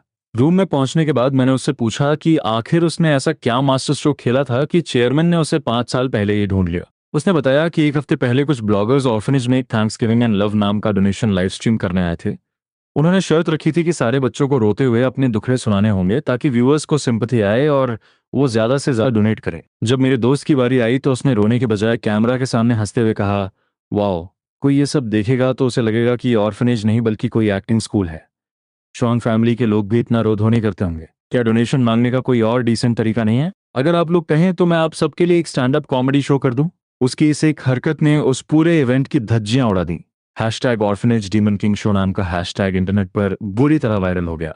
चेयरमैन और उनकी वाइफ ने भी वो वीडियो देखा और इसी वजह से उन्होंने उसे 5 साल पहले ही ढूंढ लिया। ओरिजिनल स्टोरी में भी असली यंग मास्टर को ढूंढने का मौका मिला था, लेकिन जॉन हाओयू और जुआंग रुयान की चालबाजियों की वजह से उस लाइव स्ट्रीम में से असली यंग मास्टर का वीडियो कट कर दिया गया था और इसी वजह से उसे घर आने में 5 साल और लग गए थे। इस इंसिडेंट और आज जो कुछ भी हमने किया उसकी वजह से स्टोरी अब पूरी तरह बदल चुकी थी। मैंने अपने दोस्त को वार्निंग दी कि उसे आगे भी ऐसे ही स्मार्ट मूव्स खेलने होंगे। वो हंसा, डरने की क्या बात है, जब हम दोनों साथ हैं तो कोई हमें नहीं हरा सकता। अगले 1 महीने तक जुआंग हायू, जुआंग रुयान और शेन योचू ने ओरिजिनल स्टोरी की तरह ही हमें फंसाने की बहुत कोशिश की, लेकिन हर बार हमने उनकी जमकर धुलाई की और सारे सबूत रिकॉर्ड करके चेयरमैन को भेज दिए। उन तीनों को चेयरमैन से इतनी भयानक डांट पड़ी कि उन्होंने फिर कभी हमारे खिलाफ कोई चाल चलने की हिम्मत नहीं की। मेरे दोस्त ने चेयरमैन के अनलिमिटेड क्रेडिट कार्ड से मेरे लिए ढेरों एक्सपेंसिव कपड़े, घड़ियां और एक्शन फिगर्स खरीदे। उसने मुझे एक लिमिटेड एडिशन सुपर कार भी गिफ्ट की। 1 महीने बाद जब चेयरमैन और उनकी वाइफ विदेश से लौटे तो जॉन हॉली रोता हुआ उनके गले लग गया और उसने हमारे खिलाफ शिकायतों का पहाड़ खड़ा कर दिया, लेकिन उन दोनों ने उसे बहुत ही कोल्डली खुद से दूर कर दिया। हमें सब पता है, फैन फैन ने जो भी किया बिल्कुल सही किया। जुआंग फैमिली के वारिस को ऐसा ही स्ट्रांग और रूथलेस होना चाहिए। और मेरे बारे में मुझे भी शाबाशी मिली और चेयरमैन ने मुझे ऑफिशियल तौर पर मेरे दोस्त का पर्सनल सिक्योरिटी एडवाइजर बना दिया। अब कहानी एक बिल्कुल ही नए डायरेक्शन में जा रही थी। अगले 3 सालों तक मेरे दोस्त ने उस एलीट स्कूल में जुआंग हाओयू को हर चीज में बुरी तरह पछाड़ दिया। अपनी पास्ट लाइफ के 10 साल के एक्स्ट्रा एक्सपीरियंस और इस नॉवल की स्टोरी याद होने की वजह से वो हर फील्ड में टॉप पर था। टीचर्स और स्टूडेंट्स सब उसे पसंद करते थे। उसने चेयरमैन को उन इंडस्ट्रीज में इन्वेस्ट करने की सलाह दी जो फ्यूचर में बूम करने वाली थी, और चेयरमैन की दौलत दोगुनी हो गई। जब वो 16 साल का हुआ तो चेयरमैन और उनकी वाइफ ने डिसाइड किया कि 2 साल बाद वो पूरी दुनिया के सामने अनाउंस करेंगे कि जुआंग फैमिली का आधा हिस्सा मेरे दोस्त का होगा। यहाँ तक कि जुआंग रियन, जो हमेशा उससे नफरत करती थी, वो भी अचानक से उसके करीब आने लगी। लेकिन हमें पता था कि उसके इरादे ठीक नहीं है। अगले 2 सालों में जोंग रियान और शेन योचू, जो बॉडीगार्ड्स की नई कैप्टन बन चुकी थी, दोनों मेरे दोस्त के आगे पीछे घूमने लगी। जोंग हायू को सबने पूरी तरह इग्नोर कर दिया था। मजबूरन उसे भी मेरे दोस्त के सामने एक अच्छे भाई का नाटक करना पड़ा। और मुझे मुझे भी अब सब लोग इतनी इज्जत देते थे जितनी चेयरमैन को मिलती थी। आखिरकार मेरे दोस्त का 18th बर्थडे आ गया। चेयरमैन ने पूरे शहर के सारे वीआईपीएस को इस ग्रैंड पार्टी में इनवाइट किया था। जैसे ही चेयरमैन ये अनाउंस करने वाले थे कि वो मेरे दोस्त को कंपनी के शेयर्स देने जा रहे हैं, तभी बॉडीगार्ड्स का पुराना कैप्टन बुरी तरह घायल हालत में पहुंच गया। उसने पूरी ताकत से चेयरमैन की तरफ देखकर चिल्लाया, सर, अब बहुत बड़े धोखे में है। जुआंग बिफैन आपका असली बेटा नहीं है। पूरे हॉल में सन्नाटा छा गया। सब लोग शॉक में थे। चेयरमैन ने हैरानी से पूछा, ओल्जो, तुम तो फॉरेन कंट्री में अपनी रिटायरमेंट एंजॉय कर रहे थे ना, तुम्हारी ये हालत कैसे हुई? और तुम ये क्या बकवास कर रहे हो? चेयरमैन की वाइफ को भी बहुत गुस्सा आया। उन्होंने बहुत ही ठंडी आवाज में कहा, मेरे बेटे के हाथ पर चांद की शेप का बर्थ मार्क है जो उसे बचपन से है। क्या हम अपने ही बेटे को पहचानने में गलती करेंगे? तुम्हें इस पार्टी में इनवाइट नहीं किया गया है। गार्ड्स, इसे बाहर फेंको। बॉडीगार्ड्स उसे पकड़ने के लिए आगे बढ़े ही थे कि शन यूचू ने उन्हें रोक दिया। उसकी आंखें लाल थीं। वो फौरन चेयरमैन के पैरों में गिर पड़ी और जोर से बोली, सर, मैंने ही अपने डैड को अंदर आने दिया है। मैं नहीं चाहती कि आप और धोखा खाएं। मैं आपसे रिक्वेस्ट करती हूं कि मेरे डैड की बात सुन लें। मेरे डैड फॉरेन कंट्री में अपनी रिटायरमेंट एंजॉय करने नहीं गए थे। मैडम ने उन्हें धमकी देकर जुआंग फैमिली से बाहर निकाला था, और वो भी सिर्फ इसलिए क्योंकि उन्होंने मैडम और फैंग बटलर को एक साथ आपत्तिकर हालत में देख लिया था। ये सुनते ही पूरे हॉल में जैसे कोई बम फट गया। सब लोग एक दूसरे से कानाफूसी करने लगे और उन सबकी नजरें सीधा मुझ पर आकर टिक गईं। मैं एक ही पल में पूरी पार्टी का सेंटर ऑफ अट्रैक्शन बन गया। अरे क्या बकवास कर रही हो? मैं इन सालों में हमेशा फैन के साथ ही रहा हूं। मुझे किसी और चीज का टाइम कहाँ था? क्या तुम पागल हो गई हो? मैंने बहुत गुस्से से कहा। और वैसे भी मुझे ये सब करने की क्या जरूरत है? मेरा दोस्त ही जुआंग फैमिली का फ्यूचर हेयर है। मैं उस पर फोकस करूंगा या किसी और चीज पर? मैं मन ही मन सोचने लगा। चेयरमैन की वाइफ का चेहरा गुस्से से लाल हो गया था। उन्होंने चिल्लाते हुए कहा, तुम दोनों ये क्या बकवास कर रहे हो? 3 साल पहले तुमने खुद रिटायरमेंट मांगी थी। अगर तुम्हारी बातों में जरा भी सच्चाई होती तो क्या मैं तुम्हारी बेटी को तुम्हारी जगह कैप्टन बनने देती? क्या मैं तुम दोनों को आज यहाँ खड़े होकर ये बकवास करने का मौका देती? बॉडीगार्ड कैप्टन ने अपने शरीर पर लगे घावों की तरफ इशारा करते हुए कांपती हुई आवाज में कहा, ये घाव ही मेरा सबूत है। जब मैंने आपको और फैंग बटलर को स्टडी रूम में आपत्तिजनक हालत में देख लिया था, तो आपने मेरे बेटे की जान की धमकी देकर मुझे नौकरी छोड़ने पर मजबूर किया था और मुझे धमकी दी थी कि मैं ये बात किसी को ना बताऊं। आपने जबरदस्ती मुझे विदेश भेज दिया, लेकिन मैंने सपने में भी नहीं सोचा था कि आप मुझे जान से मरवाने के लिए गुंडे भेजेंगी। उसने चेयरमैन की तरफ मुड़कर अपनी विदेश की झूठी कहानी सुनाना शुरू कर दी। उसने कहा कि चेयरमैन की वाइफ लगातार उस पर नजर रख रही थी और फिर मेरे भड़काने पर उन्होंने उसे जान से मारने का डिसीजन लिया ताकि मेरा दोस्त जुआंग ग्रुप की आधी प्रॉपर्टी आराम से हथिया सके। जुआंग बीफान आपका असली बेटा नहीं है सर, वो मैडम और फैंग बटलर का बेटा है। उसकी ये बात सुनकर मेरी और चेयरमैन की वाइफ दोनों की आंखें फटी की फटी रह गई। मेरे दोस्त ने सबसे पहले रिएक्ट किया और उसे गालियां देना शुरू कर दिया। तेरा दिमाग घुटनों में है क्या? फैंग बटलर अभी सिर्फ 29 साल का है और तेरी इस घटिया लॉजिक के हिसाब से जब वो 11 साल का था तब उसने मेरी मॉम के साथ मिलकर मुझे पैदा कर दिया। अपनी बात सुन रहा है तू? ओए बुड्ढे, अगर तूने यहाँ खड़े होकर एक और झूठ बोला ना तो मैं अभी पुलिस को कॉल करूंगा। तभी जुआंग रियान अपनी हाई हील्स खटखटाते हुए आगे आई और उसने चेयरमैन के हाथ में डॉक्यूमेंट्स का एक बंडल थमा दिया। डैड, उम्र तो फेक भी हो सकती है। मैंने बहुत पहले ही इस फॉन्ग बटलर की असली आइडेंटिटी का पता लगाने के लिए लोग लगा दिए थे। उन डॉक्यूमेंट्स को पढ़ते हुए चेयरमैन का चेहरा और भी ज्यादा काला पड़ने लगा। तुम मुझे अभी एक्सप्लेन करोगी कि ये सब क्या है? चेयरमैन की वाइफ का गुस्से से बुरा हाल था। मेरे और फॉन्ग बटलर के बीच ऐसा कुछ नहीं है। फैन फैन हमारा ही बेटा है। हमने डीएनए टेस्ट करवाया था, क्या तुम भूल गए? लेकिन चेयरमैन ने एक ठंडी हंसी हंसी। डीएनए टेस्ट की रिपोर्ट फेक बनवाना तुम्हारे लिए कौन सा मुश्किल काम है? आखिर तुमने इस फैंग बटलर की पूरी बैकग्राउंड डिटेल्स ही मिटा दी हैं। उन्होंने गुस्से से वो डॉक्यूमेंट्स अपनी वाइफ की तरफ फेंक दिए। चेयरमैन की वाइफ ने जब उन्हें पढ़ा तो वो भी पूरी तरह शॉक में थी। उन डॉक्यूमेंट्स में एम कंट्री की मेरी फेक आईडी डिटेल्स थीं। उसमें मेरी उम्र मेरी असल उम्र से 8 साल ज्यादा लिखी थी। और सबसे बड़ी बात, एम कंट्री के एक हॉस्पिटल का डिलीवरी रिकॉर्ड भी था जिसमें एक लड़का पैदा होने की बात लिखी थी और हस्बैंड के नाम के आगे साफ मायने साफ मेरा नाम लिखा हुआ था। अब समझ में आया। तभी तुम जिद कर रही थी कि हमें एम कंट्री में भी अपना बिजनेस एक्सपैंड करना चाहिए, तो तुम उस वक्त इस आशिक के साथ गुलछर्रे उड़ा रही थी। मैं भी सोचूं तुम बार माइनस बार वहां क्यों जाती थी। और जब तुम्हारी डिलीवरी होने वाली थी तो तुमने मुझे अपने साथ आने से मना कर दिया था, क्योंकि तुम्हें डर था कि मैं बच्चे का ब्लड ग्रुप देख लूंगा और तुम्हारी चोरी पकड़ी जाएगी, है ना? और अब समझ आ रहा है कि उस लड़के को वापस देश लाने के सिर्फ 3 साल बाद ही वो गायब कैसे हो गया। ये सब तुम्हारी चाल थी। चेयरमैन का गुस्सा 7वें आसमान पर था और इसीलिए 5 साल पहले जब तुम देश वापस आई तो तुमने इस फैंग को अपने साथ ला खड़ा किया और कहानी बनाई कि इसने तुम्हारी जान बचाई है। मैंने तभी सोचा था कि इतना जवान और फिट लड़का आखिर एक बटलर क्यों बनना चाहता है। जुआंग रुयान ने बीच में टोकते हुए कहा, इन सब ने मिलकर प्लान बनाया था। इन्होंने जानबूझकर जुआंग ग्रुप की मीडिया कंपनी को उस ऑर्फेनेज में लाइव स्ट्रीम के लिए भेजा ताकि वो इस जुआंग बेफान नाम के फेक लड़के को इस घर में ला सके। चेयरमैन को भी अब याद आ रहा था 5 साल पहले जब ऑर्फेनेज में वो डोनेशन लाइव स्ट्रीम चल रहा था तो मेरे दोस्त का स्टैंड अप कॉमेडी करते हुए एक वीडियो वायरल हुआ था जिसमें उसके हाथ पर वो चंद के शेप का बर्थमार्क साफ दिख रहा था। और उसी वक्त चेयरमैन की वाइफ ने उन्हें आवाज दी थी, सुनो, ये लड़का हमारे उस खोए हुए बेटे जैसा नहीं लग रहा। जबकि वो दोनों उस वक्त विदेश में इतने बिजी थे, फिर भी चेयरमैन की वाइफ ने जानबूझकर डोमेस्टिक न्यूज चेक करने की जिद की थी। अब ये सब एक सोची समझी साजिश लग रहा था। मॉम उस वक्त अब जानबूझकर डैड को अपने साथ विदेश ले गई थी ना, ताकि फॉन्ग बटलर आराम से अपनी उस बेटी को इस घर में ला सके और डैड को शक भी ना हो।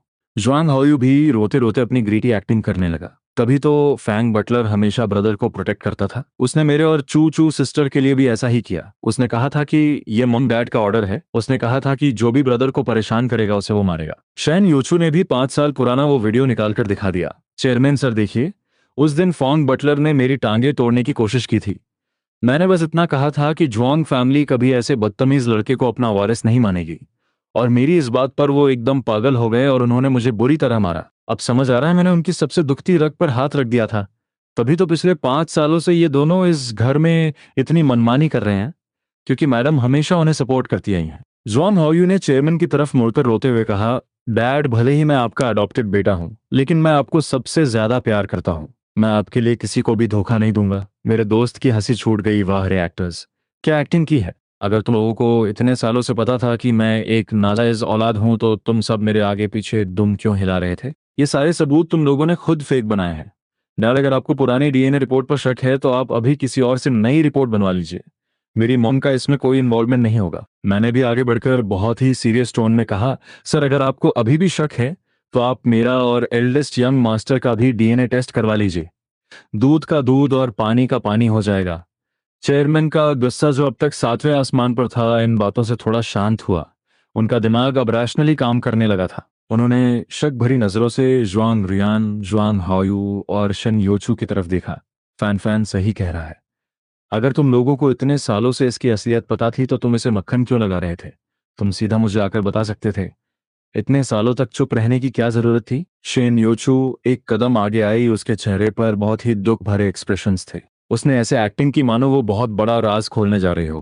क्योंकि जुआंग बिफान मुझे अपनी गर्लफ्रेंड बनाना चाहता था, इसलिए मैंने रुयान और शॉयू को सच बताने से रोक रखा था। मुझे लगा था कि वो सच में मुझसे प्यार करता है, लेकिन अब समझ आया वो तो सिर्फ मुझे बेवकूफ बना रहा था। ये कहते हुए उसने अपना फोन निकाला और स्क्रीन पर चैट हिस्ट्री के बहुत सारे स्क्रीनशॉट्स प्रोजेक्ट कर दिए। वो सारे स्क्रीनशॉट्स पिछले 2 सालों के थे और उनमें मेरे दोस्त की तरफ से बहुत सारे रोमांटिक मैसेजेस थे। उनमें लिखा था, चूचू सिस्टर, मुझे आपसे बहुत प्यार है। जब मैं नया नया घर आया था तब मैंने आपको मारा था, उसके सॉरी। चूचू सिस्टर, जब मैं एडल्ट हो जाऊंगा तो क्या आप मेरी गर्लफ्रेंड बनेंगी? जब मुझे जोंग ग्रुप के शेयर्स मिल जाएंगे तो हम अपना रिलेशन पब्लिक कर देंगे। तब मेरे मॉम डैड भी कुछ नहीं कर पाएंगे। अच्छा है कि सिस्टर और मेरा छोटा भाई अब मेरे साथ अच्छे से बिहेव कर रहे हैं। अगर आप भी मेरे करीब रहेंगे तो किसी को शक नहीं होगा। चूचू सिस्टर, मैं सच में आपके प्यार में पागल हो गया हूँ। मैं आपके बिना नहीं रह सकता। वो स्क्रीनशॉट्स देखकर पूरे हॉल में खलबली मच गई। डैम!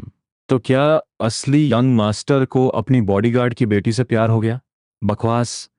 अभी तो ये भी कंफर्म नहीं है कि वो असली यंग मास्टर है भी या नहीं। शेन योचू ने बहुत ही दर्द भरी आवाज में मेरे दोस्त से कहा, तो मतलब तुमने मुझे ये सब सिर्फ इसलिए कहा था ताकि मैं सच ना बता दूं?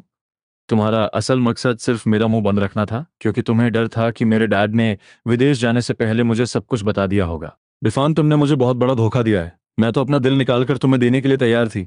तुमने मैडम से कहकर मेरे डैड को मरवाने की कोशिश क्यों की? उनके मरने के बाद जब तुम्हें चेयरमैन के शेयर्स मिल जाते तो तुम्हारा अगला टारगेट मैं ही होती ना। मेरा दोस्त पूरी तरह से स्पीचलेस था। तेरे घर में शीशा नहीं है क्या? अगर नहीं है तो कहीं पानी में जाकर अपनी शक्ल देख ले। तेरा दिमाग तो किसी गधे जैसा है और तू इतनी सेल्फ ऑब्सेस्ड है कि तुझे लगता है मैं तुझ जैसी बेवकूफ को पसंद करूंगा। तूने फेक चार्ट्स बनाकर ये क्लेम किया है कि मैं तुझसे प्यार करता हूं। तेरी स्किन कितनी मोटी है यार, इसे बुलेट प्रूफ जैकेट बनाने के काम में लेना चाहिए। बदसूरत होने में कोई बुराई नहीं है, लेकिन अपने घटियापन से दूसरों को डिस्गस्ट मत कर। जुआन हाओयू फौरन शन योचू के सपोर्ट में आ गया। ब्रदर, तुम हमेशा चूचू सिस्टर के आसपास ही तो रहते थे और तुमने मुझे वार्निंग भी दी थी कि मैं उससे दूर रहूं। क्या ये इस बात का सबूत नहीं है कि तुम उसे पसंद करते हो? और अब तुम मरे वो ग्रीन टी के बचे हुए कचरे, तुझे बीच में बोलने का हक किसने दिया? तेरे असली माँ बाप जरूर केमिस्ट्री के स्टूडेंट्स रहे होंगे, तभी उन्होंने तेरे जैसा फेल्ड एक्सपेरिमेंट पैदा किया। अगर तूने अब अपना मुंह खोला और मुझ पर कोई झूठा इल्जाम लगाया तो मैं तेरी जबान काट दूंगा। जब मेरा दोस्त उसे गालियां दे रहा था तभी मेरी तेज नजरों ने उस बड़ी स्क्रीन पर दिख रहे उन सबूतों में एक बहुत बड़ी गलती पकड़ ली। 1 मिनट रुको। मैंने अपने दोस्त का हाथ खींचा और बहुत ही लाउड और क्लियर आवाज में बोला, तुम लोग कह रहे हो कि डीएनए रिपोर्ट फेक हो सकती है, तो मैं कह रहा हूं कि ये चैट हिस्ट्री और इसके टाइम स्टैम्प्स भी फेक है। अगर आप लोग ध्यान से देखें तो ये सारे चैट सिर्फ पिछले 2 सालों के हैं। सबने उन स्क्रीनशॉट्स को ध्यान से देखा और मेरी बात सच निकली। अरे हाँ शिनयोचो, तुम तो हमेशा से जुआंग हाओयू को पसंद करती थी और उसके लिए तुमने मुझे गालियां भी दी थी। तो फिर पिछले 2 सालों से तुम अचानक मेरे इतने करीब क्यों आने लगी? ओहो, तो तुम इसी दिन का इंतजार कर रही थी। मेरा दोस्त तो पूरे फॉर्म में आ चुका था। तू डर रही थी कि अगर तूने पहले से मेरे करीब आने का नाटक नहीं किया तो कोई भी तेरी इन फेक चैट्स पर भरोसा नहीं करेगा, है ना? डैम, ये तो बहुत तगड़ा प्लान था यार। मुझे अचानक से सब कुछ समझ में आ गया। मैंने चेयरमैन की तरफ देखकर कहा, सर, मुझे पता चल गया है कि 2 साल पहले जब आप और मैडम स्टडी रूम में बात कर रहे थे तो दरवाजे के बाहर छुपकर कौन सुन रहा था? वो जुआंग रुयान थी। 2 साल पहले एल्डेस्ट मिस ने आपकी बातें सुन ली थी कि आप एल्डेस्ट यंग मास्टर के 18th बर्थडे पर उन्हें कंपनी के शेयर्स देने वाले हैं, और इसीलिए उसने इन दोनों के साथ मिलकर ये पूरी साजिश रची। मेरे दोस्त का भी दिमाग एकदम क्लियर हो गया। डैम, मुझे घर वापस आए 5 साल हो गए हैं। पहले 3 साल तक तुम लोग मेरे आगे माइनस पीछे दुम हिलाते रहे, और तुमने मेरी असली आइडेंटिटी एक्सपोज नहीं की, क्योंकि तुम लोगों ने मुझे फंसाने का कोई प्लान नहीं बनाया था, है ना? तुमने हार मान ली थी। तुम्हें पता था कि मॉम डैड मुझे सबसे ज्यादा प्यार करते हैं, इसलिए तुम मेरी चापलूसी कर रहे थे। लेकिन पिछले 2 सालों में जुआंग रुयान, तुझे डर था कि मैं तेरे शेयर्स हड़प लूंगा, इसलिए तूने इन लोगों के साथ मिलकर ये प्लान बनाया, ताकि आज मेरी 18 बर्थडे पार्टी में तू एक ही झटके में मुझे बर्बाद कर सके, ताकि मॉम डैड मुझे शेयर्स देने का प्लान कैंसिल कर दे, है ना?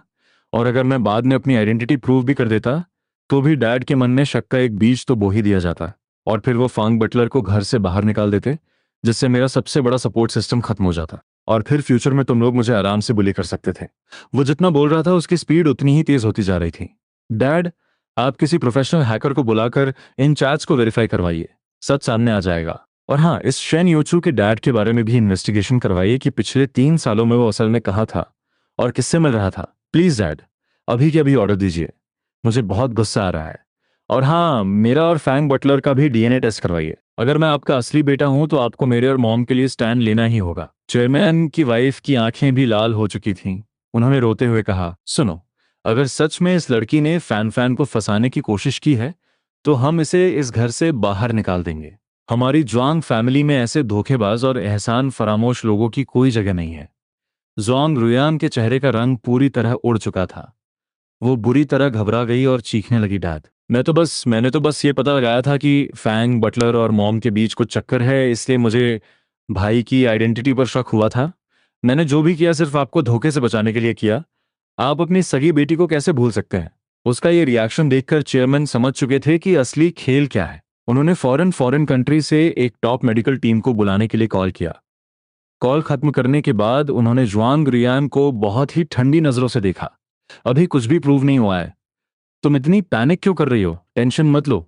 अगर फैन फैन मेरा असली बेटा निकला और तुम्हारी मॉम का फैंग बटलर के साथ कोई चक्कर हुआ, तो मैं तुम्हें कोई सजा नहीं दूंगा। और अगर फैंग बटलर सच में इतने सालों से फॉरेन कंट्री में रह रहा था, तो मैं इसका भी सच पता लगा लूंगा। अगर ये सच निकला तो तुम्हारी मॉम ने उस पर जितने भी पैसे उड़ाए हैं, मैं वो सब रिकवर करके तुम्हें रिवॉर्ड के तौर पे दूंगा, और उन दोनों को धक्के मारकर घर से निकाल दूंगा। तुम्हें तो खुश होना चाहिए। श्वांग रुयान के पास अब कहने के लिए कुछ नहीं बचा था। उसका चेहरा पूरी तरह से उतर चुका था। मेरे दोस्त की 18 बर्थडे पार्टी इसी तरह बर्बाद हो गई।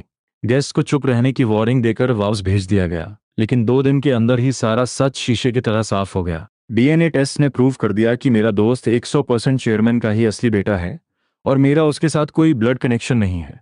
मेरी एम कंट्री वाली आईडी, रेसिडेंस रिकॉर्ड्स और डिलीवरी रिकॉर्ड्स सब कुछ पूरी तरह फेक निकले। चेयरमैन की वाइफ रोते हुए बोली, सुनो, अब तो तुम्हें मुझ पर भरोसा हो गया ना? फैन फैन तुम्हारा ही असली बेटा है। इस बार उन्होंने जानबूझकर चेयरमैन के साथ डीएनए टेस्ट नहीं करवाया था, सिर्फ इस दिन के लिए। जब तक वो तुम्हारा बेटा है, मुझे इस बात पर पूरा भरोसा है कि वो हमारा ही बेटा है, इसलिए मुझे टेस्ट करवाने की जरूरत ही नहीं पड़ी। सुनो, मैं चाहती हूँ कि आगे से तुम मुझ पर हमेशा ऐसे ही भरोसा करो। चेयरमैन को बहुत गिल्ट फील हो रहा था। उन्होंने फौरन अपना सिर हिलाकर हाँ कर दी। मेरे दोस्त ने मुझे खींचा और जोर से बोला, डैड, आपको फैंग बटलर से माफी मांगनी चाहिए।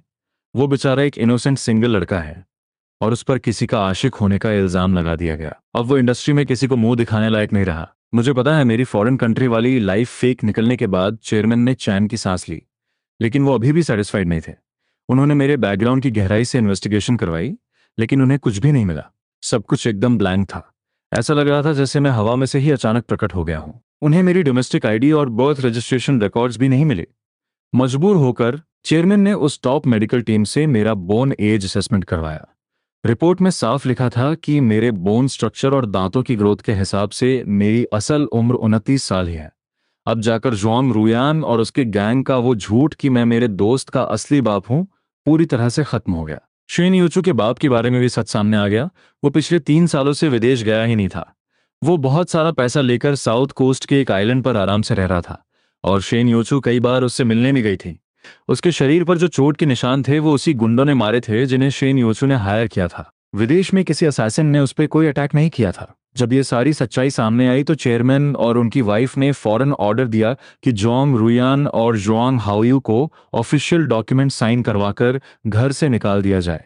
जोंग रुयान बुरी तरह पैनिक कर गई। वो चीखते हुए बोली, ये सब जोंग हाओयू और शन योचू का प्लान था। डैड मॉम प्लीज मुझे माफ कर दीजिए, मैं आपकी सगी बेटी हूं, प्लीज मुझे एक मौका और दे दीजिए। लेकिन चेयरमैन की वाइफ ने आगे बढ़कर उसके मुंह पर एक जोरदार थप्पड़ जड़ दिया। बेशर्म, तूने अपनी सगी माँ पर झूठे इल्जाम लगाए। तेरी वजह से मेरा डिवोर्स होते होते बचा। तेरी वजह से तेरा भाई एक नाजायज औलाद कहलाने वाला था। तू हमारी बेटी कहलाने लायक नहीं है। चेयरमैन ने भी एक गहरी सांस ली और बहुत ही डिसअपॉइंटेड टोन में कहा, मुझे पता था कि तुम हमेशा से जॉन हाउ को ज्यादा पसंद करती थी क्योंकि तुम दोनों साथ बड़े हुए हो। लेकिन तुमने ये बहुत बड़ी गलती की कि तुमने अपने सगे भाई को जान माइनस बूझ कर घूमने दिया। तुमने ये सिर्फ इसलिए किया ताकि हम उसे प्रॉपर्टी का हिस्सा ना दे सकें। और जब वो वापस आ गया तो अपनी गलती सुधारने के बजाय तुमने उसकी बर्थडे पार्टी पर उसे बर्बाद करने की कोशिश की। तुम जुआंग फैमिली की बेटी कहलाने के लायक नहीं हो। चूंकि तुम्हें जुआंग हाओयू से इतना ही प्यार है तो आज से तुम दोनों इस घर से बाहर निकल जाओ और खुद की लाइफ सेट करो। इतना कहकर उन्होंने बॉडीगार्ड्स को ऑर्डर दिया कि वो जबरदस्ती उन दोनों से पेपर साइन करवा लें। जुआंग हाओयू घुटनों के बल जमीन पर गिर पड़ा और गिड़गिड़ाने लगा, डैड मेरा इन सबसे कोई लेना देना नहीं है, ये सब इन दोनों का प्लान था, प्लीज मुझे मत निकालिए। और फिर उसने हमें एक ऐसा सच बताया जो हमें भी नहीं पता था। जोंग रुयान ने प्लान बनाया था कि ब्रदर की 18th बर्थडे पार्टी के बाद जब फांग बटलर को घर से निकाल दिया जाएगा तो शेन योचू नाटक करेगी कि ब्रदर ने उसका रेप किया है और वो उस पर झूठा केस कर देगी। और तब वो ब्रदर और शेन योचू के बीच की उन फेक चैट्स को लीक कर देंगे ताकि यह साबित हो सके कि उन दोनों का अफेयर था। मॉम डैड, आप लोग ब्रदर से नफरत करने लगते।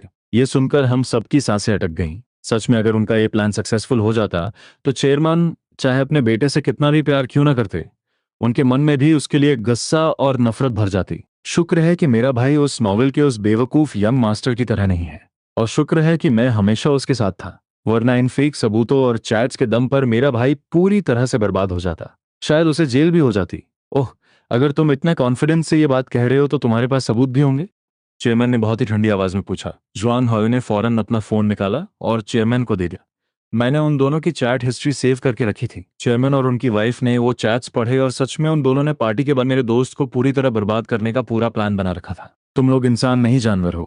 जोंग रुयान ने गुस्से में आकर जोंग हाउ को धक्का दिया और घुटनों के बल मेरे दोस्त के सामने गिर पड़ी। ब्रदर मुझे माफ कर दो, प्लीज मॉम डैड से कहो कि वो मुझे घर से ना निकाले। मैं प्रॉमिस करती हूँ कि मैं आगे से तुमसे कभी प्रॉपर्टी का हिस्सा नहीं मांगूंगी, सब कुछ तुम्हारा है। मेरे दोस्त ने अपना मुंह फेर लिया। फैंग, बटलर, इन तीनों को बुरी तरह पीटो, खासकर इसे इतना मारो कि ये दोबारा मुझे ब्रदर बोलने की हिम्मत ना कर सके। Yes sir. मैंने अपनी आस्तीनें चढ़ाई और आगे बढ़ा। मैंने जोंग रियान को एक जोरदार किक मारी जिससे वो उड़ती हुई पीछे खड़े जोंग हाओयू और शन योचू से जा टकराई। वो तीनों एक दूसरे के ऊपर गिर पड़े। मैं नीचे बैठा और मैंने अपने दोनों हाथों और पैरों से उन्हें बेतहाशा मारना शुरू कर दिया। Slap slap slap. उन तीनों की दर्दनाक चीखें पूरे हॉल में गूंजने लगीं। बाद में जोंग रुयान और शन योचू को फेक किडनैपिंग का नाटक रचने, झूठे इल्जाम लगाने और मेरे दोस्त को फंसाने की कोशिश करने के जुर्म में सारे सबूतों के साथ पुलिस के हवाले कर दिया गया। उन दोनों की रेपुटेशन पूरी तरह से बर्बाद हो गई। हालांकि वो अपने प्लान में कामयाब नहीं हो पाए, लेकिन उनका एक क्रिमिनल रिकॉर्ड हमेशा के लिए दर्ज हो गया। जोंग रुयान को लगा था कि चेयरमैन उसे अपनी सगी बेटी होने की वजह से माफ कर देंगे, लेकिन उसे नहीं पता था कि चेयरमैन कितने प्रैक्टिकल इंसान थे। एक ऐसी बेटी जो बचपन से ही इतनी जहरीली और खतरनाक हो, उसे घर में रखना किसी टाइम बम को पालने जैसा था। इसलिए चेयरमैन ने उसे और जोंग हाओयू को बिना एक पैसा दिए घर से बाहर फेंक दिया। शन यूचू की किस्मत तो और भी खराब निकली। जुआंग फैमिली की बॉडीगार्ड होकर भी उसने इतने घटिया काम किए थे, इसलिए चेयरमैन ने उसे सजा के तौर पर अफ्रीका की एक ब्रांच में काम करने के लिए भेज दिया। अफ्रीका पहुंचने के मुश्किल से 15 दिन बाद ही वो अपनी इस आदत से बाज नहीं आई और सबसे कहती फिरी कि वो जुआंग फैमिली के वारिस की एक्स फियांसे है। वहां के लोकल गुंडों को लगा कि वो बहुत अमीर है और उन्होंने उसके घर में डकैती डाल दी। उसने अपने मार्शल आर्ट्स के दम पर उन्हें रोकने की कोशिश की, लेकिन उन गुंडों ने उसे गोलियों से छलनी कर दिया। जब उसके बाप को यह खबर मिली तो वो पूरी तरह से पागल हो गया। उसे पता था कि चेयरमैन और मेरे दोस्त से बदला लेना उसके बस की बात नहीं है, इसलिए उसने अपनी बेटी की मौत का सारा ब्लेम जोंग रुयान और जोंग हाओयू पर डाल दिया। उसने उन दोनों को ढूंढ निकाला जो अब किसी दूसरे शहर में धक्के खा रहे थे और उन दोनों का गला काट कर खुद भी सुसाइड कर लिया। जब मुझे और मेरे दोस्त को यह खबर मिली तो हम चेयरमैन के प्राइवेट आइलैंड पर छुट्टियां मना रहे थे। उस रात नशे की हालत में हमें अपने सपने में उस नॉवेल का असली मेन कैरेक्टर जॉन डिफॉन दिखाई दिया।